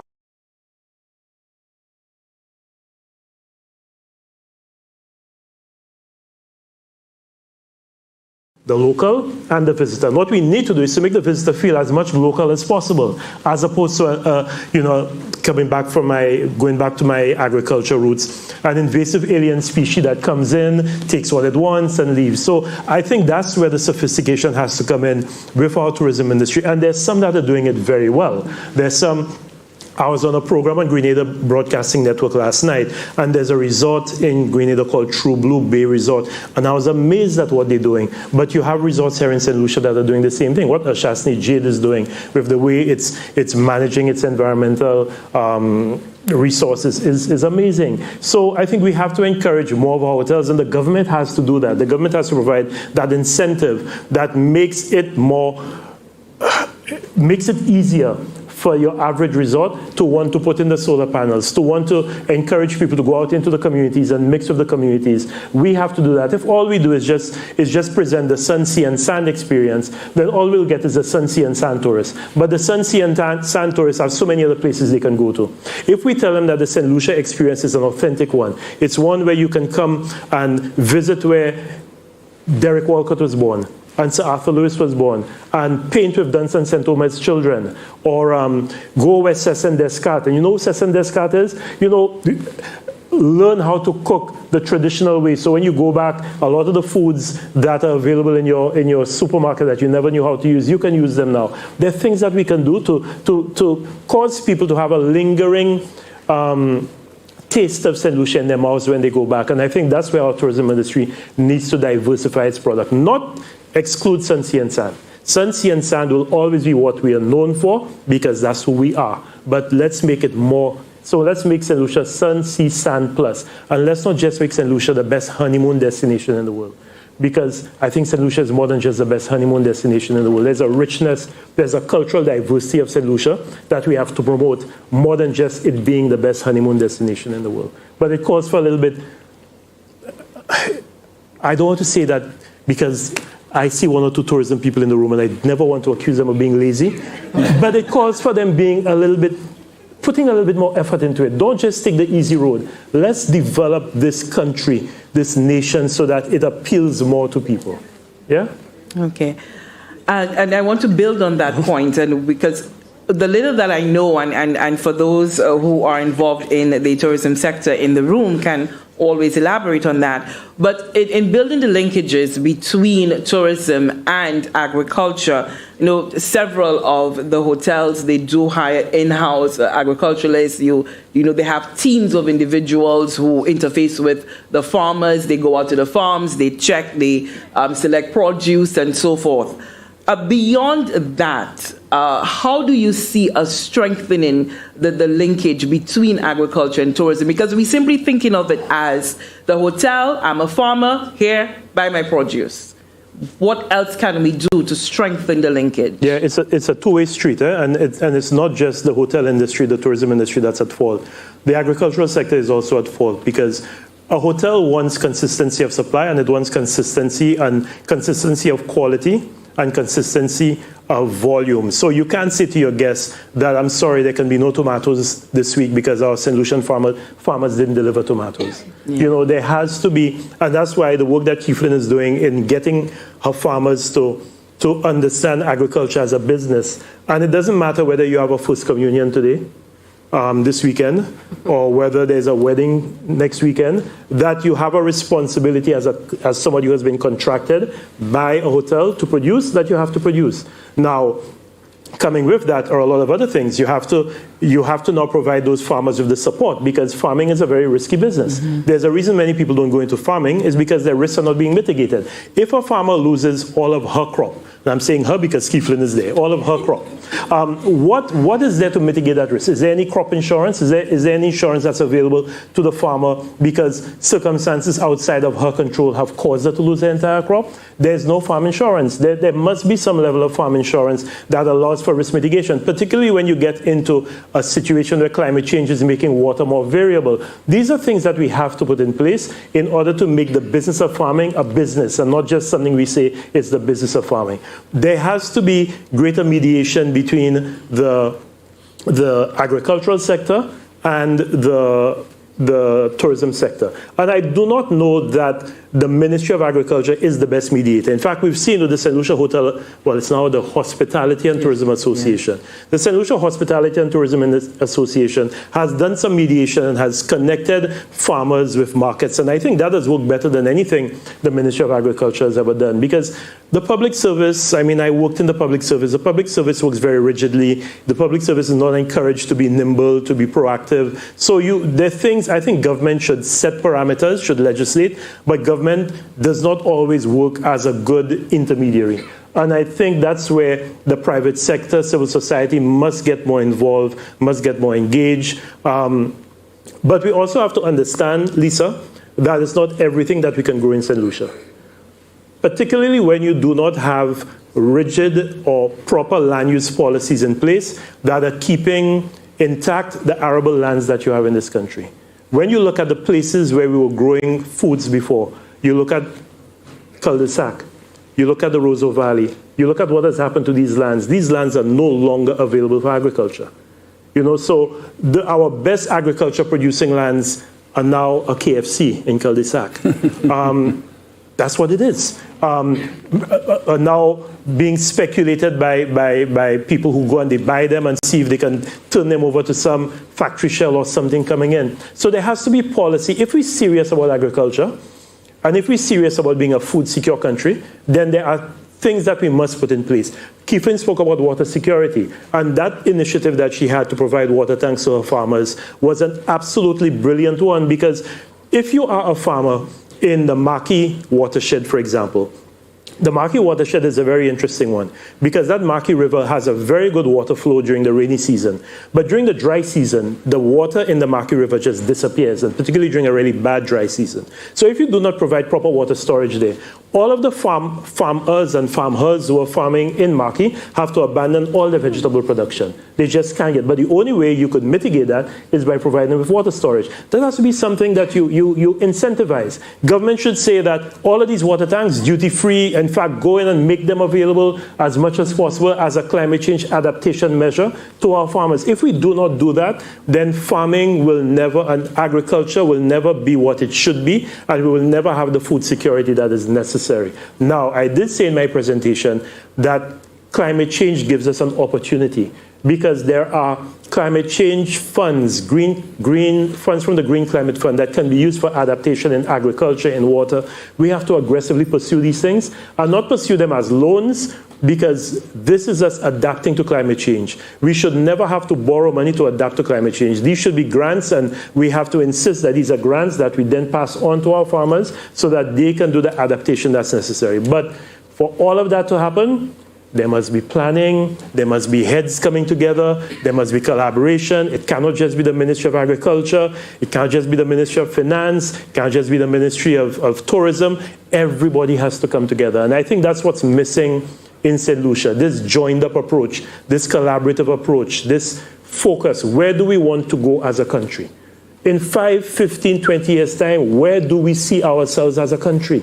Nobody has articulated that. If I were to ask you, what will St. Lucia be in 15 years' time? Do you know? Will we be a service-oriented country? Will we be a country that is taking advantage of some of the artificial intelligence? We have kids who are excellent at coding. Are we encouraging them to code so that they can develop the next Waze or the next Instagram? Just one of these children developing an app will totally revolutionize, because that app can then be sold to Google for $10 billion. You know what that does?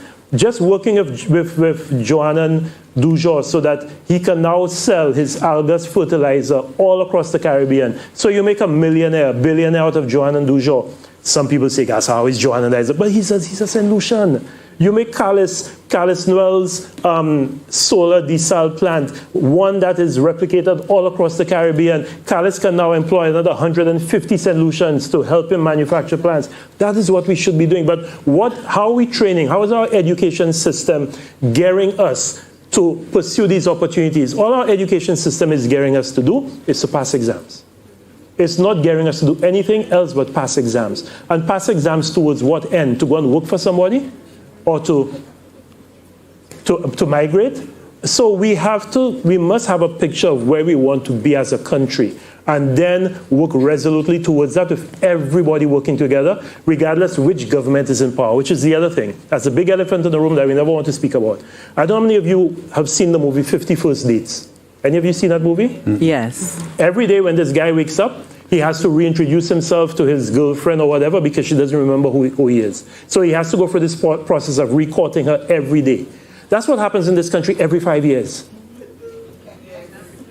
We can't do that. It shouldn't matter who is in power in this country. We should have one plan that we move towards. Yes, the two parties should have different positions about how they do things, but it shouldn't vary to the point where you stop and you restart. But that's what we're doing. So we can't talk about powering St. Lucia if we're restarting every 5 years. I'm sorry. So I applaud ECCB for what they're doing, but we have to get our own house together and put our understand where it is that we're going as a country. Otherwise, we will do this. It might not be you, Everton, in 10 years' time. It'll be somebody else, but we'll be having the same conversation. And we're really good. One thing we are in St. Lucia in the Caribbean is really good at articulating a problem. We're horrible at solving the problem. Everyone is an expert, and we spoke earlier about the talk shows, and there is the armchair experts, but not you, Dr. King. You're not the armchair. You are the expert. Yes. No. Yes. I just wanted to come in on the tourism and bring it to the violence interruption that I was talking about, because I'll give you a practical experience. You remember 10 years ago, Chaussee Road, and people could hardly.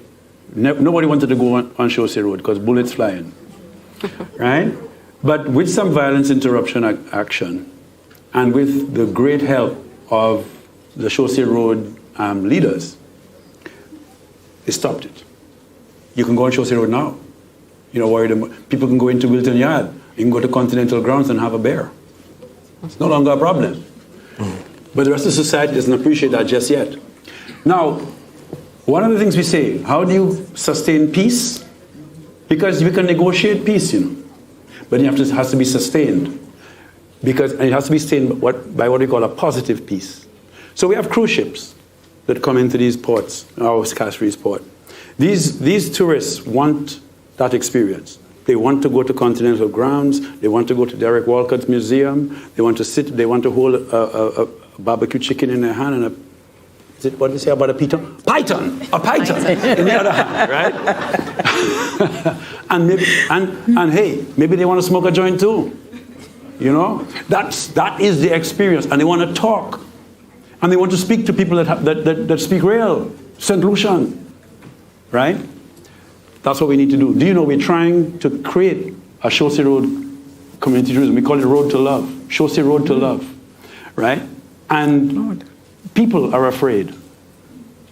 Not tourists, but us. In this room, if I ask you, why would you all go on Chaussee Road for a eat or a drink? Most of you say, no, you wouldn't.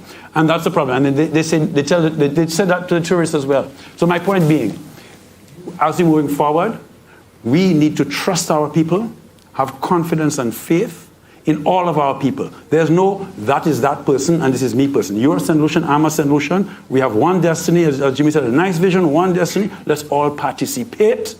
Let's all hold everybody accountable. No more war in no ghetto, and the ghetto opens to tourism. And money flows, and businesses thrive. You want a vision? Maybe go and go to Continental Grounds and sit with Zane Pierre and ask him about his vision for Wilton Yard. And he'll tell you. And you let me know what he says. But it also speaks to, Dr. King, about the sort of deconstruction that we have to undertake now, because it would seem that now violence is so ingrained in what the modern-day St. Lucian is. We see examples of that all the time over social media. The slightest drop of a hat, someone is ready to beat up someone else because they're looking for respect. So it's difficult. It's a difficult question, perhaps, to answer. And how do we begin to deconstruct that mentality that has become so ingrained? It's great that you spoke about the community leaders. Yes, we did see what happened with the show, say, Wilton's Yard thing, but it had to take a measure of force to actually realize that as well. Pushback from the state, pushback from the police in order to realize that. On the social end, maybe you could walk us through, because you were so integrally involved in that. Deconstructing that mentality, how do we begin to do that? And how do we begin to reach those individuals in order for us to achieve that? Yeah, and I'll tell you this, what the police can do and should do is law enforce. Well, the police can create what you would call negative peace from the point of view of there's problems, you can suppress them, right? But sustainable peace, positive peace, can only be created by the residents themselves, the community itself. And that's the thinking that government and as a society we must have. We must understand that you will not get peace until you've engaged people positively. Now, how do you do that? And that's why I mentioned the cure violence approach. What you do is you have to have credible messengers. These are the violence interrupters. So in other words, people from the life, people who understand the life, but people who understand the greater vision and they can speak. Because the way you speak to people is you create a safe space for them in a trusted conversation, so we can now explore your concerns, your fears, and your desires. And we can then together work on strategies for you to achieve your success. Because every single human being that I have spoken to always wants the same thing. They want respect, right? They want success, and they want guidance. Every single human being wants that, no matter what walk of life they come from. And that is how you deconstruct, because you go in, you get into the mind through a trusted conversation in a safe space, and you then begin to open the mind to other options. However, this requires society backing, because these other options require that the doors must be opened. The bank doors must open. The loans, the finance must open. The tourism tour operators must open. You know, and whatever you want, we have to open those doors. If we don't open those doors, if we keep those doors shut, and we keep the inequality at this high level that it is, rest assured, more bullets, more blood, right? And that is natural. That is human behavior. You must understand human behavior and human psychology if you want to deconstruct this violence.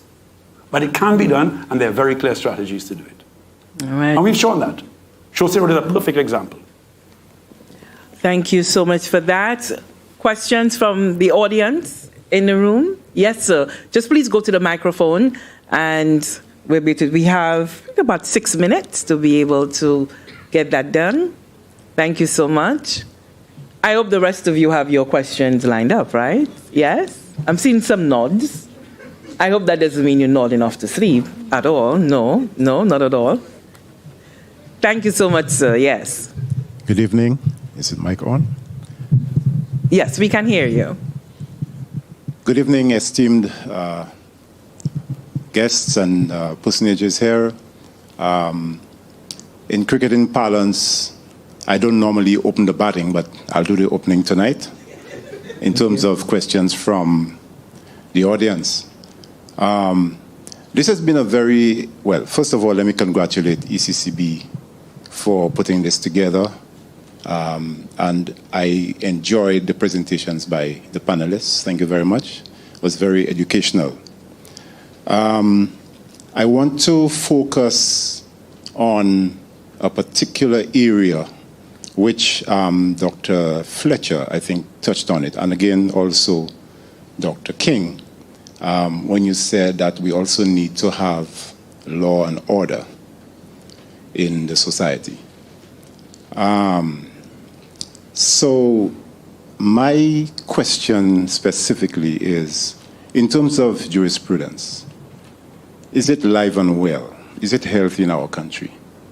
Because at my age, and those of you who are as old as I am, or as young as I am, I think you will agree that there is a perception that in St. Lucia there's a lots of lawlessness, and lots of prominent persons get away literally with murder.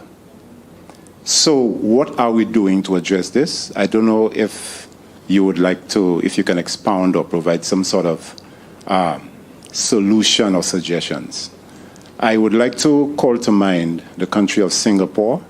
I've done some reading up, and I understand that this is one country that has gone on a campaign to clean up. And by that I mean held the persons who were guilty of corruption accountable, jail them, all right? And what that has done is turn Singapore into a country envied by most. So that basically is the extent of my question. Thank you so much for that. Yes, Dr. James Fletcher. Yeah. Like I said in my presentation, order is so important because if you have disorder, anything goes. And you're quite right when you reference Singapore and what Lee Kuan Yew did in Singapore. I mean, I'm lucky in that I've visited Singapore and I've seen what Singapore is like. Last year I visited Rwanda, and Rwanda is the other miracle of Africa. What Paul Kagame has done in Rwanda, especially coming out of a genocide where 1 million people were killed in 1 month. 1 million people were killed with machetes, well, what you call a cutlasses and guns between tribes. And it had to take serious order and discipline to bring that society back. I'm not saying that we're heading that way in St. Lucia. We're not, thankfully. But you're seeing signs where a lack of order, a lack of discipline is causing serious breakdowns in our society. And it's difficult to build a development. It's difficult to talk about the development of your society if there's a complete breakdown of law and order, particularly of order and discipline. So that's necessary. But for that to happen, people have to understand that it is what I want to happen, and you can't stop me because that is my right to do it because I'm living in my country. You know, we live in a country for everybody else, so there are certain responsibilities that all of us must have. I cannot enjoy my rights at the expense of you also enjoying your right to live in a country. So, and I think that is what I see deteriorating in this country a little bit, that people believe that my enjoyment, if it means that you have to take a back seat, then that's okay because that is my right as a Lucian. And I think that is something that we have to teach, and it goes back to our education system. Our education system needs to ingrain these things. I don't understand how we have an education system that is not teaching conflict resolution right throughout the life of a child in school. I do not understand how we have an education system that is not teaching financial literacy from preschool all the way until you leave, because that is where a lot of the bad decisions are being made that cause a lot of these conflicts afterwards. Our education system is, there's this book called Wounded by School by Kirsten Dunst. And that book, there's a quote in that book that I've never forgotten. It said if Rip Van Winkle were to return today, after 100 years of sleep, there are only 2 institutions Rip Van Winkle would recognize, schools and prisons. Think about that, because those are the only 2 institutions that haven't changed. So the whole world is changing around us, it's becoming more dynamic, but we're not changing the way we're educating people. So for me, that order that is required has to go back to education. It has to go back to what we inculcate in the minds of our young people growing up. Because Singapore didn't just become Singapore yesterday. It was a long process where Lee Kuan Yew and his entire cabinet, now granted, Singapore had certain conditions that others didn't have. Singapore was able to, Lee Kuan Yew didn't have to worry about winning the next election.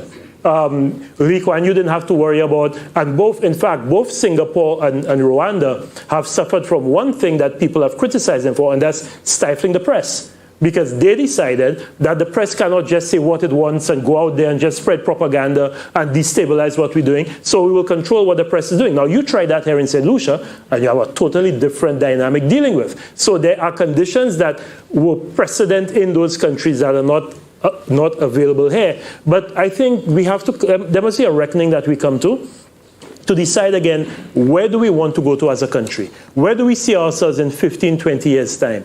Because you see all the good work that Dr. King and Rise and Safe Spaces and people like Tiba and all of them have done, Betty have done in Chaussee and Wilton's Yard, that can unravel in a very short space of time. That is still on a knife's edge, and I'm sure Dr. King will tell you that it will not take much for all of that hard work to unravel and for a whole commerce to blow up in Wilton's Yard. We have to change the environment so that what Dr. King has done in Chaussee can be done in Bruceville, can be done in Barron's Drive, can be done all over this country. But we have to make people want that to happen.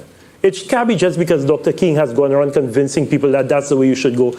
Our young people in Dennery should see that as that is what we want to do, because that's the life we are aspiring towards. But if the Gini coefficient is continuing to trend in an area where we have more and more inequality, if people are continuing to languish in remand in our prisons and they cannot have their day in court so that you can actually know if they're guilty or not guilty, if we continue to have a society where people believe that there are two justice systems, one for those who can afford good lawyers and one for those who can't afford a lawyer, then these things will continue to fester. So yes, order is necessary, discipline is necessary, but there has to be a whole reconfiguration of our society, reconfiguration of our thinking, but most importantly, reconfiguration of how we educate people in this country. Education cannot just be about the regurgitation of facts, particularly when these facts are becoming obsolete very quickly, because technology, I read something that said that the amount of technical information is doubling every 2 years. And what you learn in the first year in a technical program in university, half of what you learn in the first year of it will be obsolete by the third year. That's how quickly technology is changing our understanding of things. But yet you want to tell people, you want to teach them back in these old ways and not make them adaptable. Toffler put it very well. The illiterate of the 21st century are those who cannot learn, unlearn, and relearn. So you will not, your children and your grandchildren will not get a career and stick in that career for the rest of their life. At some point they'll realize, boy, I have to learn something new, because you see this career that I thought would have lasted me for the next 15 years, it's now obsolete. They're doing something else now. Is our education system making us adaptable? If these things are not being addressed, then that order, that discipline will not happen, because people will get frustrated. They will find that they're irrelevant in their own country. Thank you so much, Dr. Fletcher, for that. Hold on to that thought, and let's say thank you so much for your patience towards the back. What's your question? I have sat down. I mean, thank you, Mr. Seeley, for the invite today. And the panelists, you have done an awesome job.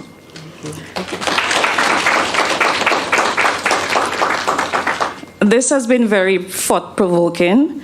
However, I'm going to target Dr. Gardner.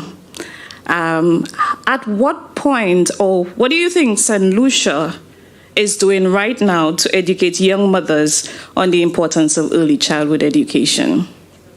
That's question one. Okay. Can you just, one moment, Dr. Gardner, how many other questions do you have? One other question? One other. So go ahead and pose it.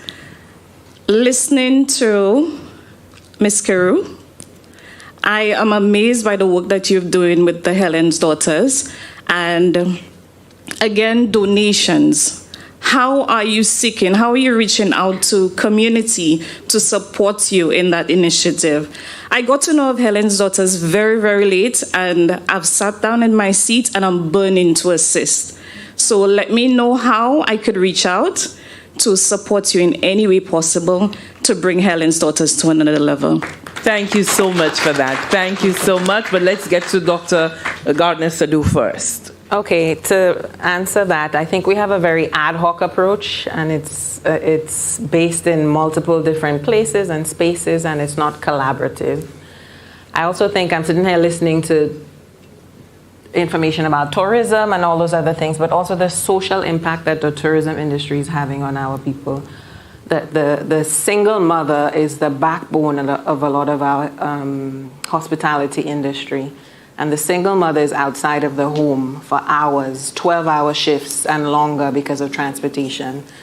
And then we have, our village is not the village of yesteryear. So we have ad hoc, supervision happening, sometimes older siblings, sometimes grandparents, sometimes unavailable persons. We have a lot of screen time babysitting. That's another big threat that's happening to our children that is completely derailing their development. But my clinic now is filled with parents who are shift workers and in the hospitality industry, and mothers who are on cruise ships, with a breastfeeding 6-month-old, and they're leaving because they can go make money. And obviously it derails their children's development. So we are not doing anything, well, not anything, but I don't think we are doing what we need to. And the highest rate of return was in prenatal education, right? So this was studied, and we can then look at the impact on those children later on with increased employment, decreased incarceration, less special education required, all of those things. But I don't think we have a cohesive, collaborative approach that we need. And the answer all of us are coming back to, we need to get together, figure out where we're going, and we need to plan it multi-sectorally. All right, thank you so much for that. And Ms. Carew, on the question of how do you reach out to communities for assistance, the volunteers are in the room. Well, I will go into the volunteers, but in terms of donations and so forth, I think I just wanted to make a point about the financial structures of civil society organizations and NGOs. As I mentioned, going into the NGO sector and CSO sector, I've noticed that for a long time we weren't focused on sustainability. So what you found was some of the older agencies, there was almost like a rat race for funding, grant funding. And like I said, projects have a start time and an end time. And for us, we're trying to create an organization, something that can benefit women and families for decades, which is why we were very intentional with our funders. Last year, we were lucky enough to be one of the grant recipients. There's 2 of us from the Clara Lionel Foundation, which is Rihanna's foundation. And what it provided us with was unrestricted funding, not millions of dollars like many like to think, and it was only for 1 year. But it showed the importance of a funding agency like that, because it showed that, again, like Dr. Fletcher mentioned, working in agriculture, you work in climate adaptation and climate resilience, and these are things that you are combating, not because of us, but because of the global north. So it's a constant struggle of trying to adapt and be resilient to after effects that we're not actually participating in. And like Dr. Fletcher also mentioned, that money, I'm sorry, it's owed to us. It's reparations as far as I'm concerned. So it shouldn't be loans. It should be grants. And again, we are looking at foundations and other donors that focus on these types of things. How you can help. One of the things that we notice is in terms of being more of an agile NGO, when the troughs happened, we were able to support through donations. The water tanks, thankfully, were covered. But what we noticed was that we needed to establish an emergency fund because, yes, we prepare proposals and so forth, but I can't predict a hurricane, or I can't tell a donor that there's going to be flash floods in November. But I can prepare the organization to have a fund set aside so that perhaps when a local entity takes maybe 3 months to give out vouchers, we can do so within weeks. And finally, I think the other type of support is supporting your local farmers, supporting our farmers markets, or some of the other interventions that we participate in. So there's several ways, and thanks for the offer. Thank you so much for that response, and we will be taking our final audience question. Thank you so much, sir. Go ahead. Thank you so much. I do not have a question per se, but just a comment. I heard most of the sectors named tonight, but one of the sectors that I have not heard is the shipping sector. And when I look at the shipping sector, it is one of these sectors that is very important to the economic development of St. Lucia. When you talk about agriculture, you need a vessel, you need an airplane to get your cargo out of St. Lucia. When you look at raw materials, you need the logistics sector to get your raw materials into St. Lucia. I recall at one time, St. Lucia did over 300 TEUs of cargo, transshipment cargo out of Beaufort Port. And we lost that to Jamaica. And right now, you see what's going on in Beaufort. When I looked at the logistics sector, it actually is one of the sectors that drives our economy. Dock workers, you can get persons who can be employed in terms of crane operators, shipping agents, just name it.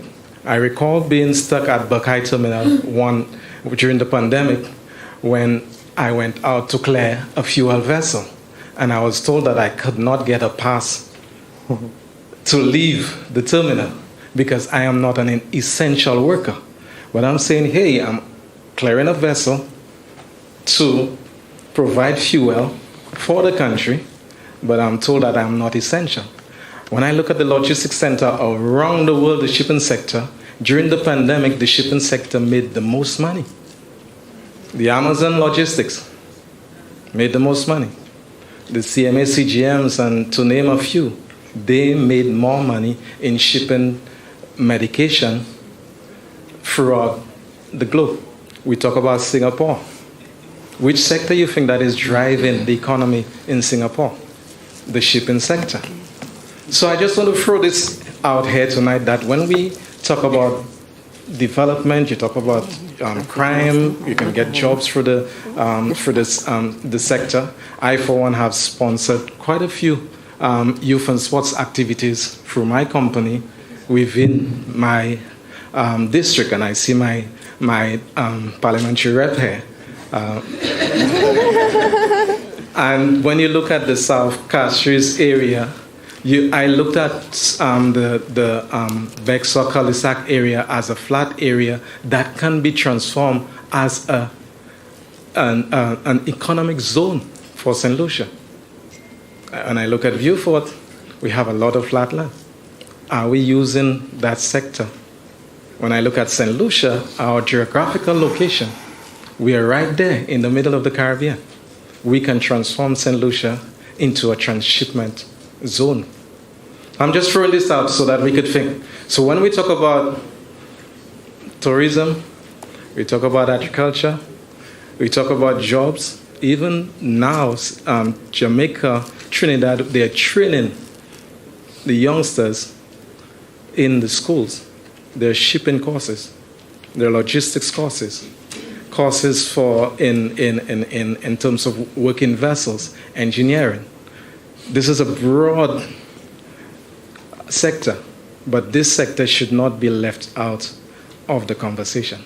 Thank you so much for that very comprehensive, very, very, very relevant. And Dr. Fletcher, you were talking about how do we define, how do we see St. Lucia in the next few years. That certainly is a cue of what direction we should be going. Time has definitely gone by. Minister, would you like to make a brief contribution? I'm not putting you on the spot. Yes, you are. You can decline and have private conversations, but I'm affording you that opportunity. We can have a mic brought to you if you would like to do that. Can we have the mic brought to the minister so that he can give us some parting words? Thank you. Thank you so much, Minister, for obliging. Thank you very much. Let me say good night to all of you and the distinguished panelists. Of course, the comment made by the previous speaker, I think this was very much awesome and tremendous and provoking.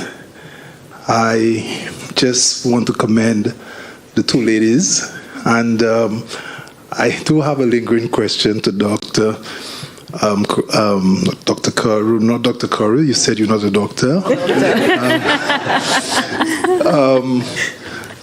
The question that stayed with me was, so many of the children are not going to preschool. I'm hearing it from a medical doctor who's supposed to be seeing children. And there was a story that Doc presented, and I was wondering, is there some correlation between children being seen by the pediatrician and attending preschool? Is there any data to show that those who attend preschool are the ones who are actually seen by the doctors? And so that's a question for Dr. Gardner. That is a question for Dr. Gardner. Yes, and the other comment I would like to say that we speak of education, and I'm asking myself that where did I receive my education, whether it was at the formal school or at home and on the streets.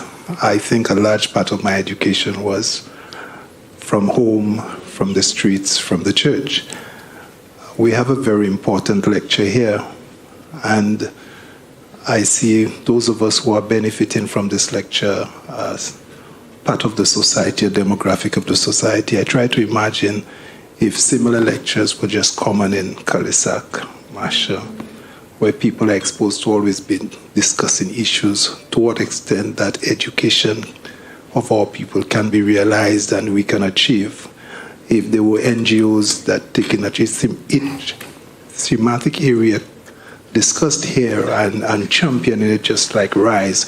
So if there was an NGO responsible for championing the issue of early childhood education and carrying the banner and speaking on the talk show and say, when will all of the children, if there's a voice for these children not going to school, would it make a difference? If there was an NGO for the green energy and for the environment leading, to what extent that would make, because it seemed what is making the noise are those who go on the talk show and they make the news and that's what's discussed for the day.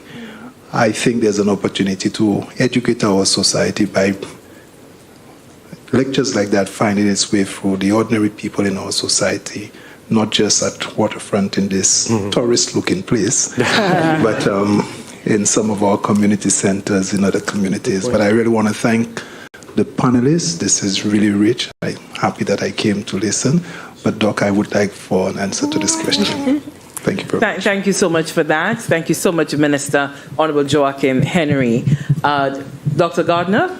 I think to answer the question, a little bit of information about the sector. There's, I think, 36 government daycares, preschools, and 94, 95 private daycare. So the sector is largely private sector driven. So to access preschool, majority of the time, you need money. So it again points back to the inequality. I don't have any specific data, persons who access pediatricians access preschools, but if you can access a pediatrician privately, you have a certain level of income to be able to access preschool. But we do, however, have a very robust community pediatric service with our nurses providing, majority of vaccines, developmental screening. So we've been able to develop a system where we have surveillance and screening in the communities for children with developmental delays, and then they get referred on to the NGO that I run.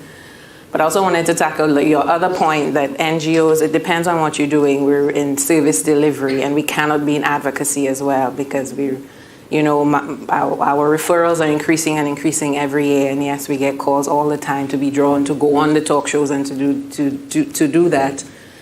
But we have to stay focused on what's the primary objective, which is, delivering early intervention for children with disabilities. But that's why it needs a coordinated approach, because it's all of our jobs to care for our most vulnerable and for those who cannot access preschool and our disadvantaged kids and our children with disabilities. And to support those parents, because they need the financial support, the psychosocial support, they need all of it. We have to pour into those children and their families because they really are at a greater disadvantage than the rest of us. Thank you so much. Now, ladies and gentlemen, unfortunately, we've come to the end.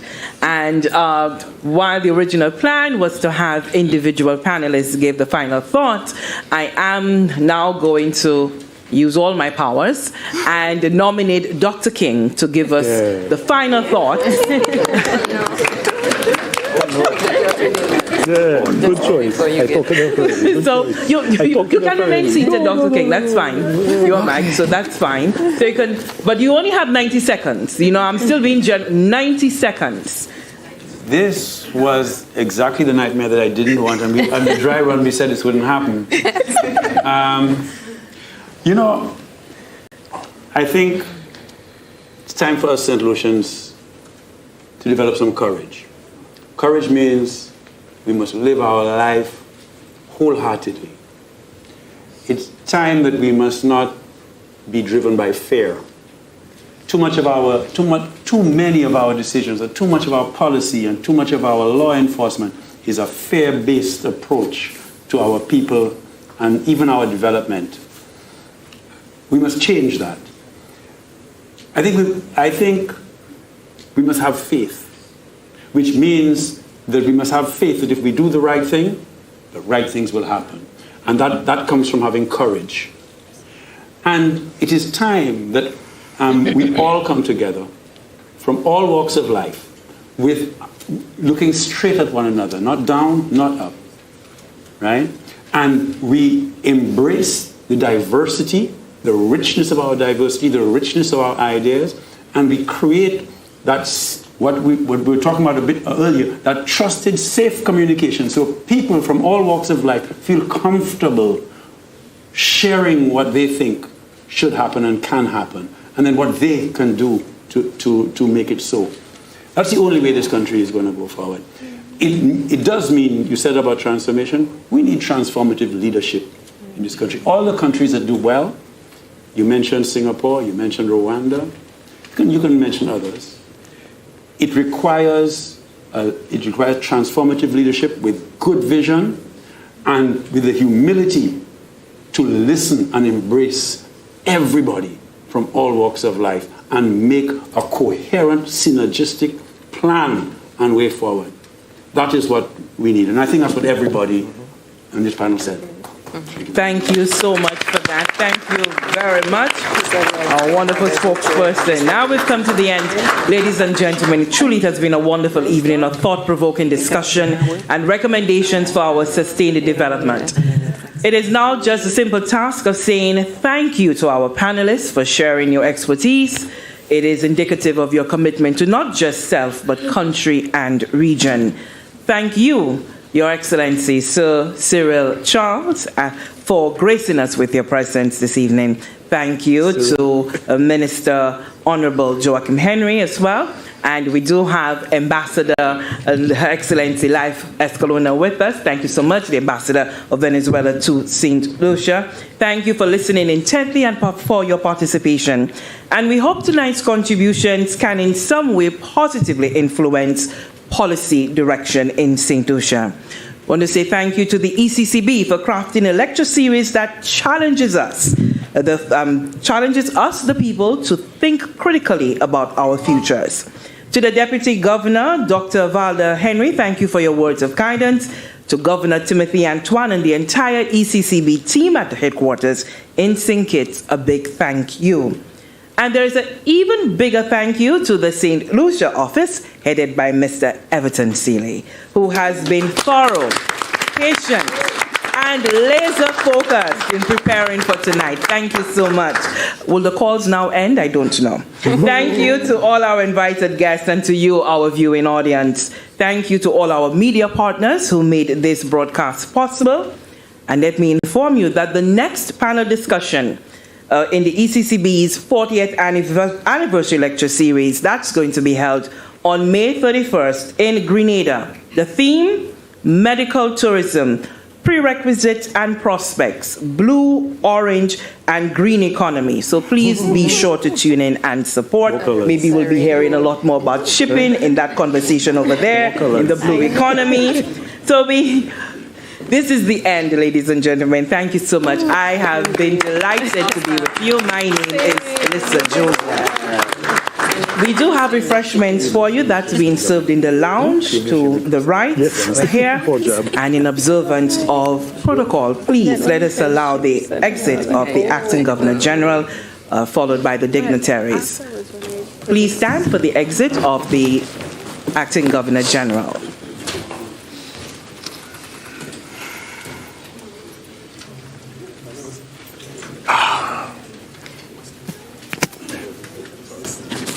Wonderful evening.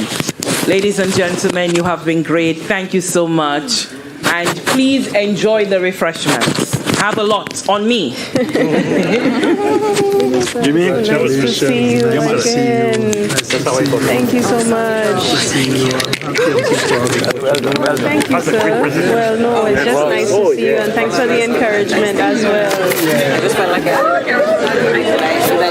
You have nothing more to do than continue shining. I had a great time. Thank you. Yeah, I didn't want to stop. I'm glad because I'm like, I'm with the ECCB for a lifestyle. ECCB 40, long time ago. Celebrating 40, long time ago. but we need to Feel the vibe. 40, 40, feel the day, feel the vibes with the ECCB for a lifetime. Everything intact, we making impact with the cash, digital currency. Quick to react, so we could relax, and that is fact. Reliable, the ECCB protects you and me in each and every ECCU country. Strong polymer currency and solar power.